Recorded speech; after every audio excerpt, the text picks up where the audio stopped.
ꯌꯦꯡꯕꯤꯔꯤꯕ ꯇꯥꯕꯤꯔꯤꯕ ꯄꯨꯝꯅꯃꯛꯄꯨ ꯑꯍꯥꯟꯕꯃꯛꯇꯗ ꯈꯨꯔꯨꯝꯖꯔꯤ ꯑꯩꯈꯣꯏꯒꯤ ꯚꯔꯆꯨꯋꯦꯜ ꯁꯦꯠꯁꯤꯗ ꯑꯩꯒꯤ ꯌꯥꯝꯅ ꯅꯨꯡꯁꯤꯖꯔꯕꯤ ꯏꯃꯥ ꯑꯗꯨꯒ ꯄꯨꯝꯅꯃꯛꯅ ꯌꯥꯝꯅ ꯅꯨꯡꯁꯤꯅ ꯑꯣꯖꯥ ꯁꯔꯣꯖ ꯅꯂꯤꯅꯤ ꯈꯣꯡꯗ꯭ꯔꯥꯝ ꯍꯥꯏꯅ ꯃꯤꯡꯒꯧꯕꯤꯕ ꯏꯃꯥꯕꯨꯁꯨ ꯈꯨꯔꯨꯝꯖꯔꯤ ꯑꯩꯍꯥꯛꯅꯁꯨ ꯉꯁꯤ ꯇꯤꯟꯕꯤꯔꯤꯕ ꯑꯍꯜ ꯂꯃꯟ ꯂꯥꯏꯒꯨꯔꯨꯁꯤꯡ ꯏꯆꯥꯁꯤꯡ ꯏꯅꯥꯎꯁꯤꯡ ꯏꯄ꯭ꯋꯥꯁꯤꯡ ꯏꯁꯨꯁꯤꯡ ꯄꯨꯝꯅꯃꯛꯄꯨ ꯇꯥꯕꯤꯔꯤꯕ ꯄꯨꯝꯅꯃꯛꯄꯨ ꯈꯨꯕꯥꯝ ꯇꯔꯥ ꯂꯣꯟꯅꯖꯔꯒ ꯚꯛꯇꯤ ꯀꯠꯆꯔꯤ ꯈꯣꯏꯔꯝꯖꯔꯤ ꯅꯣꯡꯂꯨꯛꯆꯔꯤ ꯑꯩꯈꯣꯏꯒꯤ ꯃꯊꯪ ꯅꯥꯏꯅ ꯆꯠꯊꯖꯔꯛꯄ ꯂꯥꯏꯕ꯭ꯔꯦꯔꯤ ꯑꯣꯐ ꯃꯅꯤꯄꯨꯔꯒꯤ ꯄ꯭ꯔꯣꯒ꯭ꯔꯥꯝ ꯃꯅꯤꯄꯨꯔꯤ ꯂꯤꯇꯔꯦꯆꯔꯗ ꯐꯣꯀꯁ ꯇꯧꯖꯔꯀꯥꯟꯗ ꯑꯩꯈꯣꯏꯅ ꯃꯅꯤꯄꯨꯔꯒꯤ ꯂꯥꯏꯔꯤꯛ ꯑꯗꯨꯒ ꯑꯣꯊꯔꯒꯤ ꯃꯔꯝꯗ ꯑꯩꯈꯣꯏꯅ ꯇꯝꯖꯕ ꯍꯥꯏꯇꯥꯔꯦꯀꯣ ꯏꯃꯥꯅ ꯇꯥꯛꯄꯤꯔꯀꯥꯟꯗ ꯑꯅꯧ ꯑꯅꯧꯕ ꯑꯩꯈꯣꯏꯅ ꯈꯪꯗꯕ ꯀꯟꯇꯦꯟ ꯄꯨꯊꯣꯛꯄꯤꯔꯛꯄ ꯃꯁꯤꯒꯤ ꯄ꯭ꯔꯣꯒ꯭ꯔꯥꯝ ꯑꯁꯤ ꯌꯦꯡꯕꯤꯕꯒꯤꯗꯃꯛꯇ ꯊꯥꯒꯠꯆꯔꯤ ꯑꯗꯣꯝ ꯀꯗꯥꯏꯗꯒꯤ ꯌꯦꯡꯕꯤꯔꯛꯏꯕꯅꯣ ꯍꯥꯏꯕꯗꯨ ꯁꯣꯏꯗꯅ ꯀꯃꯦꯟꯇ ꯇꯧꯕꯤꯔꯛꯎ ꯀꯃꯥꯏꯅ ꯇꯧꯕꯤꯔꯤ ꯍꯥꯏꯕꯗꯨ ꯀꯃꯦꯟꯇ ꯇꯧꯕꯤꯔꯛꯎ ꯑꯩ ꯑꯗꯒꯤ ꯑꯩꯈꯣꯏ ꯃꯤꯅꯤꯠ ꯑꯝꯇꯪ ꯂꯧꯃꯤꯟꯅꯔꯒ ꯑꯩꯈꯣꯏ ꯁꯣꯁꯤꯌꯦꯜ ꯃꯤꯗꯤꯌꯥꯗ ꯁꯦꯌꯔ ꯇꯧꯃꯤꯟꯅꯁꯤ ꯑꯩꯅꯁꯨ ꯇꯦꯛꯅꯤꯀꯦꯜꯂꯤ ꯑꯝꯇꯪ ꯆꯦꯛ ꯇꯧꯖꯒꯦ ꯑꯩꯈꯣꯏ ꯃꯌꯥꯝꯅ ꯁꯦꯌꯔ ꯇꯧꯔꯤꯉꯩꯗ ꯏꯃꯥ ꯀꯃꯥꯏꯅ ꯇꯧꯕꯤꯔꯤ ꯍꯥꯏꯕꯗꯨ ꯑꯩꯈꯣꯏ ꯃꯌꯥꯝꯗ ꯁꯣꯏꯗꯅ ꯑꯝꯇ ꯇꯝꯕꯤꯌꯨ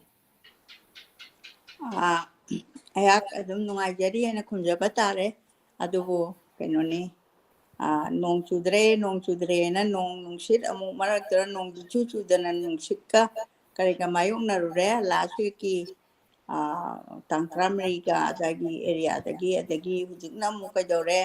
ꯅꯨꯡꯁꯥꯁꯤꯅ ꯁꯥꯕꯁꯤꯅ ꯑꯗꯨ ꯃꯤꯑꯣꯏꯕꯁꯤꯅ ꯁꯥꯔꯦ ꯍꯥꯏꯕ ꯑꯗꯩ ꯏꯪꯉꯦ ꯍꯥꯏꯕ ꯑꯗꯨꯒ ꯅꯣꯡ ꯆꯨꯔꯦ ꯍꯥꯏꯕ ꯑꯩꯈꯣꯏꯁꯦ ꯄꯦꯟꯕ ꯍꯩꯖꯗꯕ ꯍꯥꯏꯇꯥꯔꯦ ꯑꯗꯣ ꯍꯥꯏꯔꯨꯕꯗ ꯀꯥꯟꯅꯗꯕꯅꯤꯅ ꯅꯨꯡꯁꯥ ꯁꯥꯔꯒꯅ ꯅꯨꯡꯁꯥ ꯎꯔꯨꯝꯗ ꯂꯩꯖꯔꯦ ꯑꯗꯒꯤ ꯅꯣꯡꯃꯗ ꯆꯥꯏꯊꯕꯁꯤ ꯑꯅꯤꯔꯛ ꯍꯥꯏꯗꯤ ꯑꯌꯨꯛ ꯑꯃꯨꯛ ꯑꯗꯨꯒ ꯅꯨꯡꯗꯥꯡ ꯋꯥꯏꯔꯝ ꯑꯃꯨꯛ ꯑꯗꯨ ꯑꯩꯗꯤ ꯀꯥꯂꯦꯟꯁꯦ ꯑꯗꯨꯃꯥꯏꯅ ꯑꯗꯨꯝ ꯇꯧꯔꯒ ꯂꯦꯜꯂꯤ ꯑꯗꯨꯃꯥꯏꯅ ꯂꯦꯟꯖꯔꯤ ꯑꯗꯨꯒ ꯍꯟꯗꯛ ꯄꯥꯒꯗꯧꯔꯤꯕ ꯑꯩꯈꯣꯏꯒꯤ ꯑꯣꯖꯥ ꯖꯥꯃꯤꯅꯤ ꯆꯣꯡꯊꯥꯡꯒꯤ ꯑꯩ ꯂꯥꯏꯔꯤꯛ ꯑꯅꯤꯈꯛ ꯑꯩꯒꯤ ꯏꯅꯥꯎ ꯆꯤꯇ꯭ꯔꯥꯅ ꯑꯩꯅ ꯅꯍꯥꯟ ꯃꯉꯣꯟꯗ ꯐꯣꯟ ꯇꯧꯔꯦ ꯏꯕꯦꯝꯃ ꯑꯩꯒꯤꯗꯤ ꯂꯥꯏꯔꯤꯛꯁꯦ ꯌꯥꯝ ꯄꯣꯔ ꯑꯣꯏꯔꯦ ꯑꯗꯨꯅ ꯑꯣꯖꯥ ꯖꯥꯃꯤꯅꯤꯒꯤ ꯁꯛ ꯇꯥꯛꯇꯕ ꯌꯥꯗ꯭ꯔꯦ ꯃꯥꯗꯤ ꯐꯥꯎꯕꯗ ꯑꯗꯨꯝ ꯌꯥꯝ ꯀꯨꯏꯅ ꯂꯩꯕꯥꯛꯀꯤ ꯁꯦꯕꯥ ꯇꯧꯗꯅ ꯑꯗꯒꯤ ꯍꯤꯔꯝ ꯈꯨꯗꯤꯡꯃꯛꯇ ꯈꯨꯠ ꯊꯥꯗꯅ ꯂꯩꯕꯅꯤ ꯑꯗꯣ ꯑꯩꯅ ꯄꯥꯡꯊꯣꯛ ꯆꯥꯟꯕꯗꯒꯤ ꯍꯥꯏꯕ ꯇꯥꯔꯦ ꯑꯩꯒꯤ ꯃꯊꯪ ꯇꯧꯗꯕꯗꯤ ꯅꯠꯇꯦ ꯑꯩꯁꯨ ꯊꯕꯛ ꯂꯦꯞꯄꯒꯗꯤ ꯅꯠꯇꯦ ꯑꯗꯨ ꯑꯣꯏꯔꯒꯁꯨ ꯑꯩꯅ ꯇꯁ ꯇꯧꯕꯁꯦ ꯑꯩ ꯃꯥꯡꯗ ꯂꯥꯏꯔꯤꯛ ꯂꯩꯕ ꯄꯤꯕꯤꯔꯛꯄ ꯀꯩꯗꯧꯕ ꯃꯌꯥꯝ ꯑꯃꯒꯤ ꯁꯨꯝ ꯑꯣꯏꯈ꯭ꯔꯀꯥꯟꯗ ꯑꯣꯖꯥꯁꯤ ꯁꯨꯝ ꯂꯩ ꯀꯩꯅꯣ ꯇꯧꯕꯗꯣ ꯑꯣꯖꯥꯒꯤꯁꯤ ꯑꯩꯒꯤ ꯄꯥꯞ ꯑꯣꯏꯔꯗꯧꯕꯗꯣ ꯑꯗꯨꯅ ꯑꯣꯖꯥ ꯄꯥꯕꯨꯡ ꯇꯣꯃꯤꯅꯁꯨ ꯅꯍꯥꯟ ꯇꯥꯛꯄꯤꯔꯛꯑꯦ ꯑꯗꯒꯤ ꯑꯩꯅ ꯑꯩꯒꯤ ꯏꯅꯥꯎ ꯆꯤꯇ꯭ꯔꯥꯗ ꯏꯕꯦꯝꯃ ꯅꯪ ꯑꯣꯖꯥ ꯖꯥꯃꯤꯅꯤꯒꯤ ꯂꯥꯏꯔꯤꯛ ꯀꯔꯤ ꯂꯩ ꯑꯩꯉꯣꯟꯗ ꯑꯝꯇ ꯄꯤꯕꯤꯔꯛꯎ ꯍꯥꯏꯅ ꯍꯥꯏ ꯀꯥꯟꯁꯤꯗ ꯃꯥꯅ ꯑꯅꯤꯁꯦ ꯃꯉꯣꯟꯗ ꯑꯣꯖꯥꯅ ꯒꯤꯐ ꯇꯧꯔꯛꯄꯅꯤ ꯇꯤꯔꯊ ꯖꯥꯇ꯭ꯔꯤꯛ ꯅꯤꯡꯁꯤꯡꯕꯒꯤ ꯏꯔꯣꯟꯅꯨꯡꯗꯒꯤ ꯈꯣꯡꯗꯣꯏꯔꯛꯄ ꯍꯥꯏ ꯃꯩꯇꯩꯔꯣꯟꯗ ꯇꯤꯔꯊ ꯖꯥꯇ꯭ꯔꯤꯛꯁꯦ ꯃꯦꯃꯣꯔꯤꯌꯦꯜ ꯑꯣꯏꯅ ꯏꯕꯅꯤ ꯑꯁꯤ ꯄꯥꯔꯨꯕꯗꯒꯤ ꯑꯃꯨꯛ ꯎꯃꯪ ꯂꯥꯏꯒꯤ ꯃꯁꯥꯏꯒꯣꯟꯗ ꯍꯥꯏꯅ ꯑꯃꯁꯨ ꯌꯥꯎꯔꯛꯏ ꯑꯇꯣꯞꯄ ꯂꯥꯏꯔꯤꯛꯅꯤꯁꯤꯅ ꯗꯥꯛꯇꯔ ꯖꯥꯃꯤꯅꯤ ꯗꯦꯕꯤꯅ ꯏꯕ ꯃꯁꯤꯁꯨ ꯑꯃꯨꯛ ꯀꯌꯥꯝꯗꯤ ꯏꯝꯄꯣꯔꯇꯦꯟ ꯑꯣꯏꯔꯝꯈ꯭ꯔꯦ ꯑꯩꯈꯣꯏ ꯉꯁꯤ ꯍꯅꯨꯃꯥꯟ ꯊꯥꯀꯨꯔ ꯍꯥꯏꯅ ꯈꯣꯏꯔꯝꯃꯤꯁꯤ ꯃꯣꯡꯕ ꯍꯟꯕ ꯍꯥꯏꯅ ꯍꯥꯟꯅ ꯑꯩꯈꯣꯏꯒꯤ ꯏꯄꯥ ꯏꯄꯨꯁꯤꯡꯅ ꯀꯧꯔꯝꯕ ꯑꯗꯨꯒꯤ ꯃꯔꯝ ꯑꯗꯒꯤ ꯑꯩꯈꯣꯏꯒꯤ ꯈꯣꯔꯤ ꯐꯥꯕꯒꯤ ꯀꯣꯟꯊꯧꯖꯝ ꯂꯥꯏꯔꯦꯝꯕꯤ ꯍꯥꯏꯗꯤ ꯈꯣꯔꯤ ꯐꯥꯕ ꯑꯩꯒꯤ ꯅꯝꯕꯣꯟꯗ ꯌꯥꯝ ꯂꯨꯕ ꯂꯥꯏ ꯑꯃ ꯑꯩꯈꯣꯏ ꯍꯧꯖꯤꯛ ꯒꯥꯔꯤ ꯆꯠꯄ ꯈꯨꯗꯤꯡꯃꯛꯅꯅꯦ ꯅꯝꯕꯣꯟ ꯆꯤꯡꯃꯥꯡꯁꯤ ꯌꯧꯀꯥꯟꯗ ꯑꯩꯈꯣꯏ ꯑꯣꯏꯅꯥꯝ ꯀꯣꯂꯦꯖꯇ ꯇꯧꯔꯤꯉꯩꯗ ꯆꯍꯤ ꯀꯨꯟꯒꯤ ꯃꯊꯛꯇ ꯑꯩꯈꯣꯏꯁꯦ ꯑꯣꯏꯅꯥꯝꯒꯤ ꯐꯥꯔꯁ ꯄꯥꯔꯠ ꯈꯔꯗꯤ ꯕꯁꯇ ꯌꯥꯝ ꯋꯥꯅ ꯈꯣꯡꯐꯥꯎ ꯂꯩꯐꯝ ꯂꯩꯇꯅ ꯇꯣꯡꯕ ꯌꯥꯎꯏ ꯀꯣꯝꯅ ꯇꯣꯡꯕꯁꯨ ꯌꯥꯎꯏ ꯑꯗꯨꯃꯥꯏꯅ ꯇꯧꯗꯅ ꯂꯩꯕꯁꯦ ꯑꯩꯈꯣꯏꯒꯤ ꯅꯝꯕꯣꯟꯒꯤ ꯆꯤꯡꯃꯥꯡꯁꯦ ꯍꯦꯛ ꯌꯧꯕꯗ ꯑꯩꯈꯣꯏ ꯂꯥꯏꯕꯛꯁꯤ ꯀꯠꯂꯤ ꯈꯣꯔꯤ ꯐꯥꯕ ꯏꯕꯨꯡꯉꯣꯁꯦ ꯌꯥꯝ ꯂꯨꯕ ꯑꯗꯨꯃꯥꯏꯅ ꯇꯧꯗꯅ ꯃꯥꯒꯤ ꯃꯃꯥ ꯀꯣꯟꯊꯧꯖꯝ ꯂꯥꯏꯔꯦꯝꯕꯤꯁꯦ ꯃꯥꯒꯤ ꯃꯁꯥꯏꯀꯣꯟꯗ ꯑꯩꯅ ꯑꯣꯖꯥꯒꯤ ꯑꯃ ꯉꯁꯥꯏꯒꯤ ꯑꯅꯤꯁꯨꯕ ꯂꯥꯏꯔꯤꯛ ꯎꯃꯪ ꯂꯥꯏꯒꯤ ꯃꯁꯥꯏꯀꯣꯟꯗ ꯑꯩꯅ ꯑꯩꯁꯦ ꯂꯥꯟꯊꯣꯛꯅꯤꯡꯕꯅ ꯑꯣꯖꯥꯒꯤꯁꯤꯗ ꯌꯥꯝ ꯃꯔꯨ ꯑꯣꯏꯕ ꯑꯩꯈꯣꯏ ꯁꯣꯁꯦꯜ ꯁꯃꯥꯖꯁꯤꯗ ꯌꯥꯝꯅ ꯀꯩꯅꯣ ꯀꯥꯟꯅꯍꯧꯒꯗꯕ ꯍꯥꯏꯕꯁꯤ ꯃꯌꯥꯝꯅ ꯍꯥꯟꯅ ꯈꯪꯕꯤꯕꯁꯦ ꯁꯤꯅ ꯃꯁꯤꯡ ꯏꯌꯥꯝ ꯌꯥꯝꯃꯝꯃꯣꯏꯅ ꯈꯟꯖꯩ ꯑꯗꯨꯅ ꯉꯁꯤꯒꯤꯁꯤ ꯃꯇꯝ ꯂꯩꯔꯒꯗꯤ ꯑꯩꯅ ꯀꯣꯟꯊꯧꯖꯝ ꯂꯥꯏꯔꯦꯝꯕꯤꯒꯤ ꯋꯥꯔꯤꯁꯤꯁꯨ ꯃꯤꯌꯥꯝꯗ ꯂꯥꯟꯊꯣꯛꯆꯅꯤꯡꯉꯤ ꯎꯃꯪ ꯂꯥꯏꯒꯤ ꯃꯁꯥꯏꯀꯣꯟꯗꯁꯨ ꯑꯣꯖꯥꯒꯤꯁꯦ ꯑꯗꯨꯒ ꯇ꯭ꯔꯤꯊ ꯆꯥꯛꯇꯤꯛꯁꯤꯗ ꯃꯔꯨꯑꯣꯏꯅ ꯑꯣꯖꯥꯒꯤ ꯃꯔꯝꯗ ꯑꯩꯅ ꯁꯛ ꯇꯥꯛꯆꯅꯤꯡꯕ ꯑꯗꯨꯒ ꯂꯣꯏꯅꯅ ꯑꯣꯖꯥꯅ ꯍꯧꯖꯤꯛ ꯂꯦꯜꯂꯤꯕ ꯄꯨꯟꯁꯤ ꯑꯥꯁ꯭ꯔꯝ ꯑꯃ ꯑꯣꯖꯥꯒꯤ ꯑꯥꯁ꯭ꯔꯝꯗ ꯑꯣꯖꯥꯁꯦ ꯂꯩ ꯌꯨꯝ ꯍꯥꯟꯅꯒꯤ ꯁꯒꯣꯜꯕꯟꯗ ꯂꯩꯇ꯭ꯔꯦ ꯍꯥꯏ ꯑꯥꯁ꯭ꯔꯝꯗꯨꯗꯤ ꯑꯩꯗꯤ ꯑꯗꯨꯝ ꯎꯏ ꯑꯗꯨꯒ ꯈꯪꯉꯤ ꯃꯐꯝꯗꯤ ꯑꯗꯨꯕꯨ ꯑꯥꯁ꯭ꯔꯝꯗꯨꯗꯗꯤ ꯑꯝꯇ ꯆꯠꯆꯗ꯭ꯔꯤ ꯑꯗꯨ ꯑꯥꯁ꯭ꯔꯝꯗꯨ ꯂꯤꯡꯈꯠꯄꯒꯤ ꯃꯔꯝꯗ ꯏꯔꯝꯕꯁꯤꯗ ꯁꯤꯃꯁꯨ ꯍꯦꯛꯇ ꯃꯤ ꯑꯩꯈꯣꯏ ꯅꯨꯄꯤ ꯑꯃꯅ ꯑꯥꯁ꯭ꯔꯝ ꯑꯃ ꯑꯩꯈꯣꯏꯒꯤ ꯁꯣꯁꯥꯏꯇꯤꯁꯤꯗ ꯁꯃꯥꯖꯁꯤꯗ ꯊꯝꯃꯝꯕꯁꯦ ꯀꯃꯥꯏꯅ ꯑꯣꯏꯔꯛꯀꯦ ꯀꯥꯏꯁꯦ ꯃꯁꯤꯃꯁꯨ ꯑꯩ ꯉꯁꯤꯃꯛꯁꯤ ꯂꯥꯟꯊꯣꯛꯆꯒꯅꯤ ꯌꯥꯝ ꯐꯖꯩ ꯑꯣꯖꯥꯅ ꯁ꯭ꯇ꯭ꯔꯒꯜ ꯇꯧꯔꯛꯄ ꯑꯁꯤꯅꯆꯤꯡꯕ ꯑꯗꯨꯅ ꯁꯨꯃꯥꯏꯅ ꯇꯧꯗꯅ ꯑꯩ ꯁ꯭ꯇꯗꯤ ꯃꯆꯥꯁꯤꯡꯁꯦ ꯇꯧꯕꯁꯦ ꯂꯣꯏꯕ ꯈꯝꯕ ꯅꯥꯏꯕꯗꯤ ꯅꯠꯇꯦ ꯆꯥꯎꯔꯕ ꯑꯩꯈꯣꯏꯒꯤ ꯂꯃꯥꯏ ꯀꯩꯅꯣꯗ ꯂꯃꯥꯏ ꯀꯩꯅꯣꯅꯤ ꯑꯣꯖꯥꯒꯤꯁꯦ ꯂꯃꯥꯏ ꯆꯅꯤꯒꯤ ꯃꯌꯥꯗ ꯄꯥꯟꯕ ꯂꯥꯏꯔꯤꯛ ꯉꯥꯛꯇꯅꯤ ꯑꯗꯨꯅ ꯂꯣꯏꯅꯃꯛꯇꯤ 1 by 1 ꯅꯩꯅꯖꯗ꯭ꯔꯒꯁꯨ ꯃꯔꯨꯑꯣꯏꯕꯁꯤꯡꯁꯤꯗꯤ ꯅꯩꯅꯖꯔꯦ ꯑꯗ ꯌꯥꯝ ꯐꯖꯕ ꯂꯥꯏꯔꯤꯛꯅꯤ ꯑꯗꯨ ꯉꯁꯤꯁꯤ ꯇ꯭ꯔꯤꯊ ꯖꯥꯇ꯭ꯔꯤꯛꯁꯤ ꯍꯥꯟꯅ ꯑꯣꯖꯥꯒꯤ ꯁꯛ ꯇꯥꯛꯆꯔꯒ ꯉꯁꯥꯏꯒꯤ ꯑꯥꯁ꯭ꯔꯝ ꯔꯣꯝꯗ ꯂꯥꯛꯆꯒꯅꯤ ꯑꯗꯨꯅ ꯃꯤꯌꯥꯝꯒꯤ ꯃꯃꯥꯡꯗ ꯂꯥꯟꯊꯣꯛꯅꯕ ꯍꯥꯏꯅ ꯑꯩ ꯑꯁ ꯏꯃꯥꯏꯄꯦꯝꯃ ꯑꯩꯗꯤ ꯏꯃꯥꯅ ꯉꯁꯤꯒꯤꯁꯤ ꯇꯧꯔꯛꯄꯗ ꯇꯨ ꯆꯨꯡꯉꯦ ꯀꯩꯒꯤꯅꯣꯒ ꯑꯩꯈꯣꯏ ꯏꯃꯥ ꯏꯕꯥꯅꯤꯁꯦ ꯑꯩꯈꯣꯏꯁꯤ ꯂꯥꯏ ꯈꯣꯏꯔꯝꯕꯒꯤ ꯄꯤꯜꯒ꯭ꯔꯤꯃꯦꯖ ꯑꯃ ꯆꯠꯃꯤꯟꯅꯁꯤ ꯑꯗꯨꯒ ꯃꯅꯤꯄꯨꯔꯗ ꯂꯩꯕ ꯑꯩꯈꯣꯏꯒꯤ ꯇꯦꯝꯄꯜ ꯂꯥꯏꯒꯤ ꯃꯐꯝꯁꯤꯡꯁꯤ ꯑꯩꯈꯣꯏ ꯊꯧꯒꯜ ꯇꯧꯃꯤꯟꯅꯔꯨꯁꯤ ꯑꯗꯨꯒ ꯍꯦꯟꯅ ꯑꯩꯒꯤ ꯑꯣꯏꯅꯅ ꯍꯦꯟꯅ ꯈꯪꯅꯤꯡꯕ ꯀꯔꯤ ꯀꯔꯤ ꯂꯩꯔꯤ ꯀꯥꯏꯅ ꯑꯩꯈꯣꯏꯁꯤ ꯃꯅꯤꯄꯨꯔꯗ ꯑꯩꯅ ꯆꯥꯎꯔꯛꯄ ꯀꯥꯟꯗ ꯑꯩꯈꯣꯏꯁꯦ ꯌꯨꯝꯗ ꯑꯗꯨꯝ ꯃꯄꯥꯟ ꯊꯣꯛꯍꯟꯗꯅ ꯂꯩꯔꯒ ꯀꯣꯟꯐ꯭ꯂꯤꯛꯀꯤꯁꯤꯗ ꯀꯣꯛꯁꯦ ꯈꯔ ꯆꯥꯛꯄ ꯑꯃ ꯌꯥꯎꯈ꯭ꯔꯦ ꯑꯗꯨꯅ ꯑꯩꯅ ꯃꯅꯤꯄꯨꯔꯁꯤ ꯑꯃꯨꯛꯇꯗꯤ ꯐ꯭ꯔꯤꯂꯤ ꯌꯦꯡꯖꯕ ꯉꯝꯖꯒꯦꯅ ꯈꯟꯖꯕ ꯍꯥꯏꯇꯥꯔꯦ ꯑꯗꯨꯗ ꯑꯩꯅ ꯏꯃꯥꯗꯤ ꯌꯥꯝ ꯂꯥꯏꯅꯤꯡꯕꯅꯤꯅ ꯏꯃꯥꯒ ꯄꯤꯜꯒ꯭ꯔꯤꯃꯦꯖꯁꯤꯃ ꯆꯠꯃꯤꯟꯅꯔꯒ ꯑꯩꯅ ꯃꯐꯝ ꯑꯇꯩ ꯑꯩꯅ ꯌꯦꯡꯅꯤꯡꯕ ꯈꯪꯅꯤꯡꯕ ꯑꯗꯨꯁꯨ ꯌꯦꯡꯖꯒꯦꯅ ꯈꯜꯂꯛꯄꯁꯤꯗ ꯍꯧꯖꯤꯛꯀꯤ ꯂꯥꯏꯔꯤꯛꯁꯤꯗ ꯍꯅꯨꯃꯥꯟ ꯊꯥꯀꯨꯔ ꯀꯣꯟꯊꯧꯖꯝ ꯂꯥꯏꯔꯦꯝꯕꯤꯒꯤ ꯃꯔꯝꯗ ꯑꯗꯒꯤ ꯈꯣꯔꯤ ꯐꯥꯕꯒꯤ ꯍꯥꯏꯕꯁꯤꯗ ꯂꯥꯏꯅ ꯑꯩꯈꯣꯏ ꯏꯟꯁꯤꯜꯂꯛꯄ ꯍꯥꯏꯇꯥꯔꯦꯀꯣ ꯑꯗꯨꯅꯦꯅ ꯈꯟꯖꯩ ꯑꯗꯨꯅꯅꯦ ꯑꯩꯅ ꯇꯨ ꯆꯨꯡꯉꯤꯗꯣ ꯑꯗꯨꯅ ꯑꯩ ꯏꯆꯥꯅꯨꯄꯤꯅ ꯃꯥꯅ ꯇ꯭ꯔꯤꯊꯒꯤ ꯃꯇꯥꯡ ꯂꯥꯛꯄꯁꯤꯗ ꯂꯥꯏꯔꯤꯛꯁꯤꯁꯨ ꯍꯦꯛꯇ ꯑꯩꯒꯤ ꯏꯅꯥꯎ ꯆꯤꯇ꯭ꯔꯅ ꯅꯨꯡꯁꯥ ꯁꯥꯈ꯭ꯔꯕꯗꯨꯗ 12:30 ꯄꯨꯡ 1 ꯇꯥꯔꯕ꯭ꯔꯥ ꯑꯗꯨꯗ ꯊꯣꯡ ꯊꯤꯜꯂꯛꯑꯦ ꯑꯗꯨꯒꯅꯦ ꯏꯆꯦꯅ ꯇꯧꯔꯒ ꯃꯥꯅ ꯂꯥꯏꯔꯤꯛ ꯑꯅꯤꯁꯦ ꯀꯣꯜꯂꯒ ꯑꯩꯉꯣꯟꯗ ꯄꯤꯔꯝꯃꯦ ꯑꯗꯨ ꯑꯣꯖꯥꯗꯁꯨ ꯍꯪꯒꯠꯂꯦꯌꯦ ꯃꯥꯗꯤ ꯑꯣꯖꯥꯒ ꯄꯥꯎ ꯐꯥꯎꯅꯩ ꯑꯗꯣ ꯑꯣꯖꯥ ꯁꯨꯃꯥꯏꯅ ꯇꯧꯗꯣꯔꯤ ꯍꯥꯏꯅ ꯍꯥꯏꯕꯗ ꯄꯥꯔꯣ ꯌꯥꯔꯦ ꯑꯩ ꯀꯩꯅꯣ ꯌꯦꯡꯅꯅꯕ ꯁꯦꯝꯕꯤꯅꯅꯕ ꯃꯤꯒꯗꯨ ꯏꯔꯩ ꯂꯩꯇꯦ ꯍꯥꯏꯔꯛꯑꯦ ꯍꯥꯏꯕ꯭ꯔꯥ ꯀꯩꯅꯣ ꯑꯣꯖꯥꯒ ꯑꯩꯒꯗꯤ ꯅꯛꯅꯈ꯭ꯔꯕꯅꯤꯗ ꯍꯥꯟꯅ ꯑꯩ ꯒꯥꯔꯤ ꯊꯧꯔꯤꯉꯩꯗꯗꯤ ꯁꯠ ꯆꯠꯄꯗꯣ ꯍꯧꯖꯤꯛꯇꯤ ꯑꯩꯁꯨ ꯈꯣꯡ ꯆꯦꯟꯕ ꯍꯥꯏꯕꯗꯨ ꯑꯣꯏꯔꯕꯅꯤꯅ ꯑꯩ ꯐꯣꯟꯁꯨ ꯇꯧꯅꯖꯕ ꯉꯝꯖꯍꯧꯗ꯭ꯔꯦ ꯑꯣꯖꯥꯒꯤ ꯅꯝꯕꯔꯁꯨ ꯑꯩꯉꯣꯟꯗ ꯌꯥꯝꯅ ꯀ꯭ꯂꯤꯌꯥꯔ ꯑꯣꯏꯅ ꯂꯩꯖꯗꯕ ꯃꯔꯝꯗꯒꯤ ꯑꯗꯨ ꯉꯥꯛꯄꯤꯒꯅꯤ ꯑꯣꯖꯥꯕꯨ ꯈꯣꯏꯔꯝꯖꯔꯤ ꯉꯁꯤꯗꯤ ꯑꯣꯖꯥꯒꯤꯁꯤ ꯄꯥꯖꯔꯒꯦ ꯍꯥꯏꯗꯅ ꯑꯩꯅ ꯀꯩꯅꯣ ꯑꯩꯈꯣꯏꯒꯤ ꯀꯔꯤ ꯍꯥꯏꯅꯤ ꯂꯥꯏꯕ꯭ꯔꯦꯔꯤ ꯑꯣꯐ ꯃꯅꯤꯄꯨꯔꯒꯤ ꯊꯣꯡꯁꯤꯗ ꯑꯣꯖꯥꯗ ꯍꯪꯒꯠꯆꯔꯤ ꯌꯥꯝ ꯅꯨꯡꯉꯥꯏ ꯑꯣꯖꯥꯕꯨꯁꯨ ꯈꯨꯔꯨꯝꯖꯔꯤ ꯑꯩꯈꯣꯏꯅ ꯃꯤꯡ ꯑꯣꯏꯅ ꯄꯟꯖꯔꯕꯗ ꯗꯣꯛꯇꯔ ꯆꯣꯡꯊꯥꯝ ꯖꯥꯃꯤꯅꯤ ꯗꯦꯕꯤ ꯃꯥꯁꯤ ꯑꯩꯈꯣꯏꯒꯤ ꯐꯥꯏꯟꯗꯤꯡ ꯗ ꯚꯣꯏꯁꯦꯁ ꯑꯃꯗꯤ ꯂꯥꯏꯕ꯭ꯔꯦꯔꯤ ꯑꯣꯐ ꯃꯅꯤꯄꯨꯔꯒꯤ ꯄ꯭ꯂꯦꯠꯐꯣꯝꯗ ꯑꯩꯈꯣꯏꯒꯤ ꯑꯣꯊꯔ ꯃꯤꯡ ꯑꯣꯏꯅ ꯄꯟꯖꯔꯕꯗ ꯁꯔꯆꯥꯟ ꯊꯤꯌꯥꯝꯅ ꯊꯥꯒꯠꯆꯔꯤꯒꯤ ꯁꯣꯗ ꯃꯥꯁꯤ ꯊꯥꯒꯠꯄꯤꯔꯛꯄꯅꯤ ꯑꯩꯈꯣꯏꯒꯤ ꯃꯅꯤꯄꯨꯔ ꯁꯣꯁꯥꯏꯇꯤ ꯃꯅꯤꯄꯨꯔꯤ ꯂꯤꯇꯔꯦꯆꯔꯗ ꯌꯥꯝꯅ ꯀꯟꯇ꯭ꯔꯤꯕ꯭ꯌꯨꯁꯟ ꯇꯧꯕꯤꯕ ꯃꯥꯒꯤ ꯊꯕꯛꯁꯦ ꯑꯗꯨꯅ ꯏꯃꯥꯅ ꯉꯁꯤ ꯄꯥꯏꯈꯠꯄꯤꯔꯛꯄꯁꯤ ꯌꯥꯝ ꯅꯨꯡꯉꯥꯏ ꯑꯗꯨꯒ ꯇꯣꯄꯤꯛꯁꯤꯁꯨ ꯌꯥꯝꯅ ꯑꯩꯈꯣꯏꯒꯤ ꯂꯥꯏꯐ ꯏꯚꯦꯟꯠ ꯍꯥꯏꯇꯥꯔꯦꯀꯣ ꯁꯨꯝ ꯑꯩꯈꯣꯏꯅ ꯂꯝꯕꯤꯁꯦ ꯆꯠꯂꯛꯄꯗ ꯆꯥꯅꯕ ꯑꯗꯨꯝ ꯀꯩꯅꯣꯅ ꯄꯤꯕꯤꯔꯛꯄ ꯍꯥꯏꯇꯥꯔꯦꯀꯣ ꯗꯦꯁꯇꯤꯅꯤꯁꯤꯗ ꯑꯗꯨꯝ ꯃꯥꯒꯤ ꯆꯥꯅ ꯄꯤꯔꯛꯄꯗꯣ ꯃꯗꯨꯒꯤꯗꯨꯅꯤ ꯑꯗꯨꯒ ꯅꯦꯅꯦ ꯆꯤꯇ꯭ꯔꯕꯨꯁꯨ ꯊꯥꯒꯠꯆꯔꯤ ꯅꯦꯅꯦ ꯆꯤꯇ꯭ꯔꯁꯤ ꯑꯩꯈꯣꯏꯒꯤ ꯂꯥꯏꯕ꯭ꯔꯦꯔꯤ ꯍꯦꯛ ꯍꯧꯒꯠꯂꯛꯄꯗꯒꯤ ꯑꯩꯈꯣꯏꯒꯤ ꯑꯦꯅꯤ ꯀꯩꯅꯣ ꯇꯧꯕꯗ ꯑꯗꯨꯝ ꯅꯦꯅꯦꯁꯤꯅ ꯑꯗꯨꯝ ꯑꯩꯈꯣꯏꯒꯤ ꯑꯟꯀꯟꯗꯤꯁꯅꯦꯜꯂꯤ ꯁꯞꯄꯣꯔꯠ ꯇꯧꯕꯤꯔꯛꯄ ꯍꯥꯏꯕ ꯇꯥꯔꯦꯀꯣ ꯑꯗꯣ ꯉꯁꯤ ꯌꯦꯡꯕꯤꯔꯤ ꯑꯩꯈꯣꯏ ꯁꯨꯃꯥꯏꯅ ꯊꯕꯛꯁꯤ kuire koi to khala isi adu ngasi bau jathaba ngamma ise akoi gi support mayam sinani nene nesi yang biri nirmala arke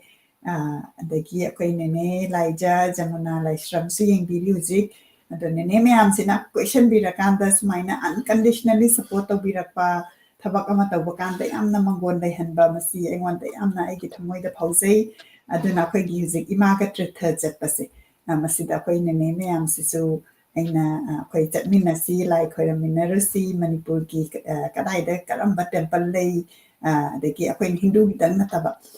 different day bese manipur gi sita lei bese tang akoi chatmin na rusi khoiraminarasi aduga pubiyu haina ai hizig akoi gi sita haijari ada imada isinajarage akoi matamsi yamna laudana imana jump tawbina bagidamta ahanba maktada punamapu amuhanna khairamjakhaba matungda amukasu hanna khairamjari aduna ahanbagi wafamsi aikoigi tritha jatri ningsingbagi ironungdagi khongdoirakpa ningsingbagi ironungdagi khongdoirakpa di ningsingaga manungda leibado adu khongdoirakpa tholakpa irakpaduni Memorial by Dr. Jamini Devi haina ahanba laisi ai uchage sini ojana onjhallaga akhoi laigi mafam sida khoirambagi mawongda number photo si utli ahanba maktada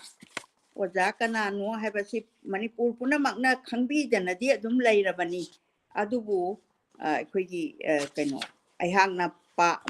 maparoi ama oina aibigi warol khara sida ai adum ojagi kaino sida magi maramda irise sai sida sidagi oina ai pajage Dr. Songtham Ningol Jamini lising ama chamapan kuntra taru popana machin manau tarau humdogi manungda ani chubini apopana Songtham Benudor Singh apopina Raj Kumari Sanatombi Devini Dr. Pukramam Rai Kumar ga luhongduna macha nupa ani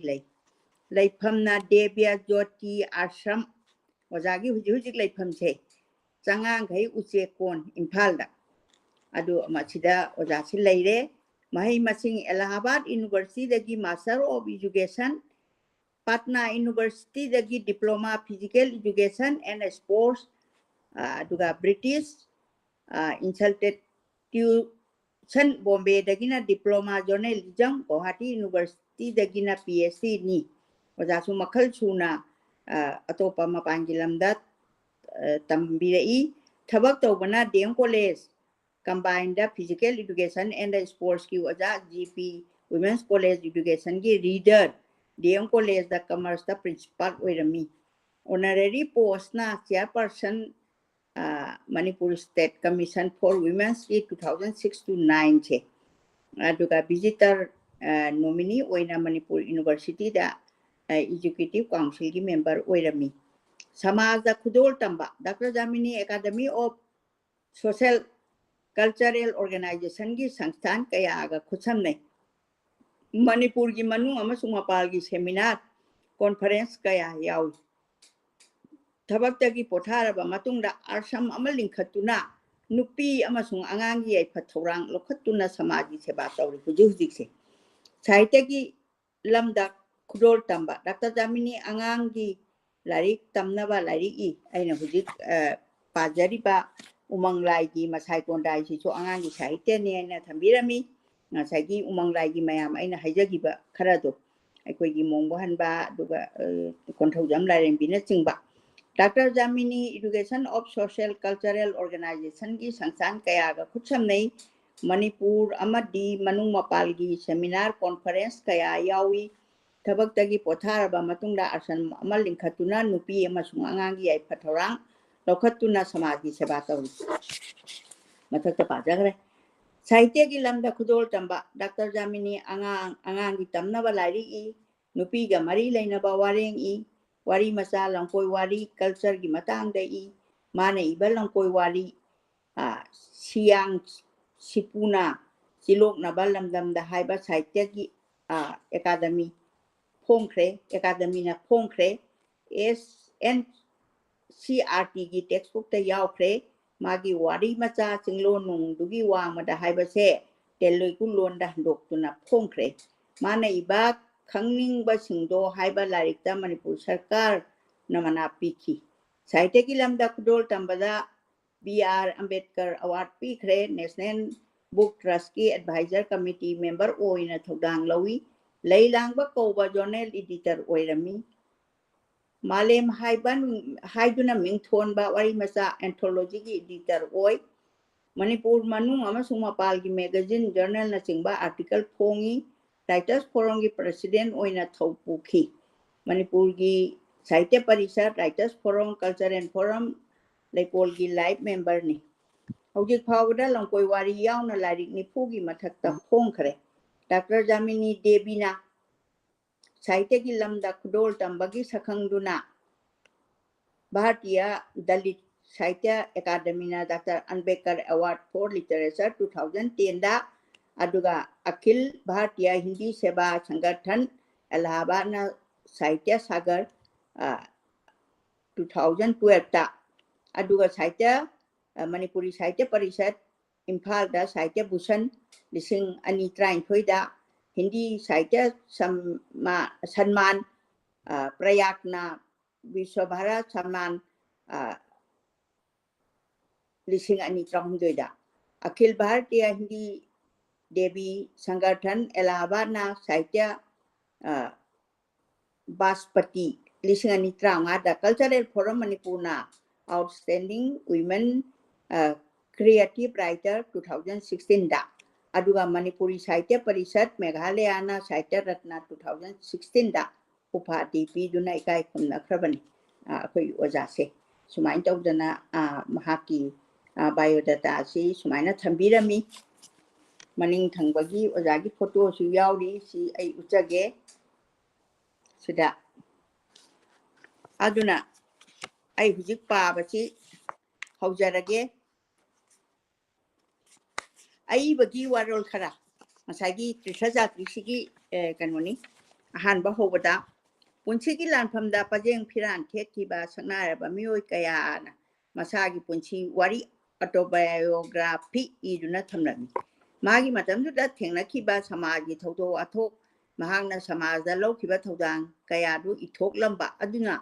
Tungi मिरोलदा लमजिंग मया ओइनै अदु गुम्बा अफावबा मियोय कया अमा मसाना मसागी पुंसी वारी इरम द्रबसु मागा नक्सिनना लोइनबा मी अमना मागी पुंसी वारी biography सु इबसु लै आईदी चमचंबा मिसक अमनी आईगी ऑटोबायोग्राफी इरुबगी करी कानगनी खली अदुबु आईगी इपवा राजेन आईगी इनाउ नुपी नलिनी मखोय अनीनदी हेग हेग हाय इसे मनंगी पुंसीगी वारी इरमु अखोयना खंगौद्रबा नंगनदी खंगबा अखोयगी इमुंग मनुंग पारी पुरीगी वारी मणिपुरदा अनी सुबा लंजाव थोपदा लान चेनबा अदुदा अखोयगी इमुंग मनुंग मी सिंगना थेंगनरपा थोदो कयासो अखोयना खंगनिंगी आईदी मोपागा मनाउ पी दुबना प्रेशर तौबदुगी प्रेगाबनी चुमी मखोयना हाइरिबदु मखोयदी लाल हंजिलगा पोपनी मखोयदी आइगा सही यामना खेनै मखोयना खंगनिंगलिबदु इथोके खनबदी लैखरबनी इरगे खनबा होरकपदगी आइगी पुंगनिंगी काचिनदा तासिनदुना लैबा ममी कया मिटमांगदा फनफन चोंथोरकले थौदोकसिंग अदु निंगसिंगबदा नुंगाइबसु यावी कपनिंगबसु यावी पिकलिबा आंगांग ओइना आइना लालगी अकीबा चैथेंग फंगलखी ओजादी लानजी ममांगदा पोअबनिना लानगी अकीबा चैथेंगदुनी लाल करीगी सोंगनरिबनो आई खंखिदे लालदुना मणिपुरदा मी कया सिहनखी असो अपन कया नंगहनखी लाल चेनबदा अवा अनंग कया थेंगनखी लाल हंजिलकपदा अखोयगी फजखरबा युमिंखोल मरोन मरांग ताहन लमखी आइदी युंग कैका मफमरांग अमता खंगिद्रबनी असिना चिंगबा कया मथंग मथंग निंगसिंगले मदु इसिल इनाउदा पाउदमनबा मेमोयर असी इजबनी अहलमनगी तांगलबा फोटो खरा लातुना थमजबसिसु हापचेनबगी खुदोंचाबसु लैरे खंजै अदुना इजबनी त्रिथजात्रिक निंगसिंगबगी इरोनुंगी खोंदोइरकपदा इरोनुंगदगी खोंदोइरकपदा हाइना मिंथोनबा आइगी पुंसीगी अतेनबा वारीसी ꯑꯩꯅ ꯅꯤꯡꯁꯤꯡ ꯋꯥꯔꯤ ꯑꯁꯤ ꯑꯄꯥꯕꯁꯤꯡꯅ ꯄꯥꯕꯤꯕꯗ ꯑꯁꯣꯏꯕ ꯀꯌꯥ ꯊꯦꯡꯅꯕꯤꯒꯅꯤ ꯈꯪꯖꯩ ꯃꯁꯤꯒꯤ ꯃꯔꯝꯗꯤ ꯑꯩꯅ ꯋꯥꯔꯤꯁꯤ ꯃꯇꯦꯛ ꯈꯔ ꯏꯕ ꯍꯧꯔꯒ ꯃꯇꯝ ꯁꯥꯡꯅ ꯑꯃꯨꯛ ꯍꯦꯛ ꯂꯦꯞꯊꯣꯛꯏ ꯏꯔꯔꯣꯏꯁꯤꯔ ꯑꯃꯨꯛ ꯍꯦꯛ ꯈꯜꯂꯤ ꯈꯔ ꯂꯩꯔꯒ ꯑꯃꯨꯛ ꯈꯔ ꯍꯦꯛ ꯏꯁꯜꯂꯤ ꯑꯗꯨꯅ ꯃꯇꯠ ꯇꯧꯏ ꯍꯥꯟꯅ ꯀꯔꯤ ꯏꯈ꯭ꯔꯒꯦ ꯍꯥꯏꯕꯗꯨꯁꯨ ꯑꯃꯨꯛ ꯈꯜꯂꯨꯗꯦ ꯑꯃꯨꯛꯀꯁꯨ ꯄꯔꯤꯡꯗꯒꯤ ꯊꯩꯗꯣꯔꯛꯄꯁꯨ ꯌꯥꯎꯈꯤꯕ ꯌꯥꯎꯏ ꯆꯤꯊꯕꯁꯨ ꯌꯥꯎꯏ ꯏꯔꯤꯕꯁꯤꯡꯗꯣ ꯂꯦꯡꯁꯤꯟꯕꯗ ꯂꯩꯆꯟ ꯆꯥꯅ ꯂꯦꯡꯕ ꯅꯠꯇꯦ ꯄꯨꯛꯅꯤꯡꯗꯒꯤ ꯊꯣꯔꯛꯄ ꯅꯤꯡꯁꯤꯡꯕ ꯈꯔꯁꯦ ꯑꯁꯨꯝ ꯄꯨꯟꯁꯤꯟꯗꯨꯅ ꯂꯥꯏꯔꯤꯛ ꯑꯣꯏꯅ ꯄꯨꯊꯣꯛꯆꯕꯅꯤ ꯑꯄꯥꯕꯁꯤꯡꯅ ꯉꯥꯛꯄꯤꯒꯅꯤ ꯍꯥꯏꯖꯔꯤ ꯖꯥꯃꯤꯅꯤ ꯃꯁꯥꯅ ꯏꯕ ꯋꯥꯃꯥꯡ ꯌꯥꯟꯕ ꯑꯩꯅ ꯑꯩꯒꯤ ꯄꯨꯟꯁꯤ ꯋꯥꯔꯤ ꯏꯕꯁꯦ ꯑꯩꯒꯤ ꯄꯥꯔꯤ ꯄꯨꯔꯤꯒꯤ ꯄ꯭ꯔꯤꯊꯤꯕꯤꯒꯤ ꯑꯅꯤꯁꯨꯕ ꯂꯥꯟꯖꯥꯎꯗ ꯃꯅꯤꯄꯨꯔꯗ ꯕꯣꯝ ꯇꯥꯈꯤꯕ ꯂꯥꯟ ꯆꯦꯟꯕ ꯑꯗꯨꯒ ꯑꯩꯈꯣꯏꯒꯤ ꯏꯃꯨꯡꯒꯤ ꯑꯋꯥ ꯑꯅꯥ ꯀꯌꯥ ꯊꯦꯡꯅꯔꯛꯈꯤꯕ ꯑꯗꯨ ꯅꯤꯡꯁꯤꯡꯗꯨꯅ ꯏꯆꯤꯟ ꯏꯅꯥꯎꯁꯤꯡꯗ ꯄꯥꯎꯗꯝꯕꯅꯤ ꯄꯨꯟꯁꯤ ꯋꯥꯔꯤ ꯑꯣꯇꯣꯕꯥꯏꯑꯣꯒ꯭ꯔꯥꯐꯤ ꯑꯁꯤ ꯏꯒꯦ ꯍꯥꯏꯗꯨꯅ ꯗꯥꯏꯔꯤꯗ ꯀꯔꯤꯗ ꯁꯣꯛ ꯇꯥꯔꯤꯛ ꯊꯧꯗꯣꯛ ꯋꯥꯊꯣꯛ ꯍꯥꯟꯅ ꯏꯁꯟꯗꯨꯅ ꯊꯝꯍꯧꯕꯁꯨ ꯅꯠꯇꯕꯅꯤꯅ ꯑꯩꯅ ꯑꯉꯥꯡ ꯑꯣꯏꯔꯤꯉꯩꯗ ꯊꯦꯡꯅꯈꯤꯕ ꯃꯇꯝꯗꯨꯒꯤ ꯐꯤꯕꯝ ꯈꯔꯗꯪ ꯅꯤꯡꯁꯤꯡꯕꯗꯨ ꯏꯕꯅꯤ ꯑꯍꯥꯟꯕꯒꯤ ꯇꯥꯡꯀꯛ ꯑꯁꯤ ꯑꯩꯒꯤ ꯂꯥꯏꯔꯤꯛ ꯑꯁꯦ ꯂꯝꯀꯣꯏ ꯋꯥꯔꯤ ꯃꯥꯟꯕ ꯌꯥꯎꯔꯤ ꯃꯁꯤꯒꯤ ꯃꯔꯝꯗꯤ ꯑꯩꯅ ꯂꯝ ꯀꯣꯏꯔꯨꯕꯗ ꯊꯦꯡꯅꯔꯛꯄ ꯑꯋꯥ ꯅꯨꯡꯉꯥꯏꯗꯣ ꯑꯩꯒꯤ ꯄꯨꯟꯁꯤꯗ ꯃꯥꯏꯑꯣꯟ ꯆꯨꯝꯊꯣꯛ ꯆꯨꯝꯁꯤꯟ ꯇꯧꯕꯤꯈꯤ ꯂꯝ ꯀꯣꯏꯕ ꯑꯁꯤꯅ ꯑꯩꯕꯨ ꯑꯩ ꯑꯣꯏꯍꯟꯕꯤꯈꯤ ꯍꯥꯏꯖꯕ ꯇꯥꯏ ꯑꯗꯨꯅ ꯇꯤꯔꯊ ꯖꯥꯇ꯭ꯔꯥꯁꯦ ꯌꯥꯝꯅ ꯃꯔꯨ ꯑꯣꯏꯅ ꯂꯧꯖꯕꯗꯒꯤꯅꯤ ꯂꯝꯀꯣꯏ ꯋꯥꯔꯤꯗꯤ ꯅꯠꯆꯗꯦ ꯋꯥꯔꯤ ꯑꯁꯦ ꯇꯥꯡꯀꯛ 4 ꯊꯣꯛꯅ ꯊꯝꯖꯔꯤ ꯃꯗꯨꯗꯤ ꯄꯥꯔꯤ ꯄꯨꯔꯤ ꯑꯅꯤꯁꯨꯕ ꯂꯥꯟꯖꯥꯎꯒꯤ ꯆꯩꯊꯦꯡ ꯕꯣꯝ ꯇꯥꯕ ꯂꯥꯜ ꯆꯦꯟꯕ ꯀꯣꯟꯊꯧꯖꯝꯗ ꯃꯇꯝ ꯈꯔ ꯀꯣꯟꯊꯧꯖꯝ ꯂꯥꯏꯔꯦꯝꯕꯤꯒꯤ ꯃꯔꯝꯗ ꯏꯔꯤꯗꯣ ꯂꯥꯟ ꯆꯦꯟꯕꯗ ꯑꯣꯖꯥꯅ ꯊꯦꯡꯅꯈꯤꯕ ꯕꯝꯗꯤꯌꯥꯔꯗ ꯑꯃꯨꯛ ꯃꯇꯝ ꯈꯔ ꯍꯥꯏꯗꯤ ꯂꯥꯟ ꯆꯦꯟꯕꯗꯨ ꯂꯥꯟꯒꯤ ꯃꯥꯏꯑꯣꯟ ꯌꯦꯡꯉꯒ ꯆꯦꯜꯂꯒ ꯍꯤꯡꯅꯕ ꯊꯋꯥꯏ ꯄꯨꯗꯨꯅ ꯆꯦꯟꯕ ꯀꯣꯡꯕꯗ ꯑꯃꯨꯛ ꯃꯇꯝ ꯈꯔ ꯀꯣꯡꯕꯗ ꯂꯩꯔꯤꯉꯩꯗ ꯌꯨꯝ ꯃꯩ ꯆꯥꯛꯄ ꯂꯥꯂꯣꯏꯔꯒ ꯂꯣꯏꯔꯕꯗ ꯌꯨꯝꯗ ꯍꯜꯂꯛꯄ ꯁꯤꯅ ꯄꯥꯔꯤ ꯄꯨꯔꯤꯒꯤ ꯂꯥꯏꯔꯤꯛ ꯇꯝꯕ ꯍꯧꯕꯁꯤꯅ ꯑꯅꯤꯁꯨꯕꯗ ꯀꯩꯁꯥꯝꯊꯣꯡ ꯕꯥꯂꯤꯀꯥ ꯁ꯭ꯀꯨꯜꯗ ꯇꯝꯐꯥꯁꯅꯥ ꯁ꯭ꯀꯨꯜꯗ ꯗꯦꯝ ꯀꯣꯂꯦꯖꯗ ꯄꯥꯠꯅꯥꯗ ꯐꯤꯖꯤꯀꯦꯜ ꯏꯗꯨꯀꯦꯁꯟ ꯑꯃꯁꯨꯡ ꯁ꯭ꯄꯣꯔꯠꯁꯀꯤ ꯇ꯭ꯔꯦꯅꯤꯡ ꯆꯠꯄ ꯍꯜꯂꯛꯂꯒ ꯗꯦꯝ ꯀꯣꯂꯦꯖꯗ ꯐꯤꯖꯤꯀꯦꯜꯏꯗꯨꯀꯦꯁꯟꯒꯤ ꯑꯣꯖꯥ ꯑꯣꯏꯕ ꯂꯣꯏꯅꯅ BT ꯇꯝꯕ ꯑꯂꯥꯍꯥꯕꯥꯗ ꯌꯨꯅꯤꯚꯔꯁꯤꯇꯤꯗ MA tamba matungda Guwahati University da PhD tauba luhongba amasung imung manunggi mari mata thabak tauba lairik iba samaj seba tauba physical education sports ki lamda saruk yaba culture ki lamda saruk yaba media ki lamda saruk yaba Manipur ki State Commission for Women's ki ahanba chairperson oina nupi empowerment ki thabak tauba da thengnarakpa awa nuai lam chatpa tritha chatpa asam lingkhatpa gi waroisin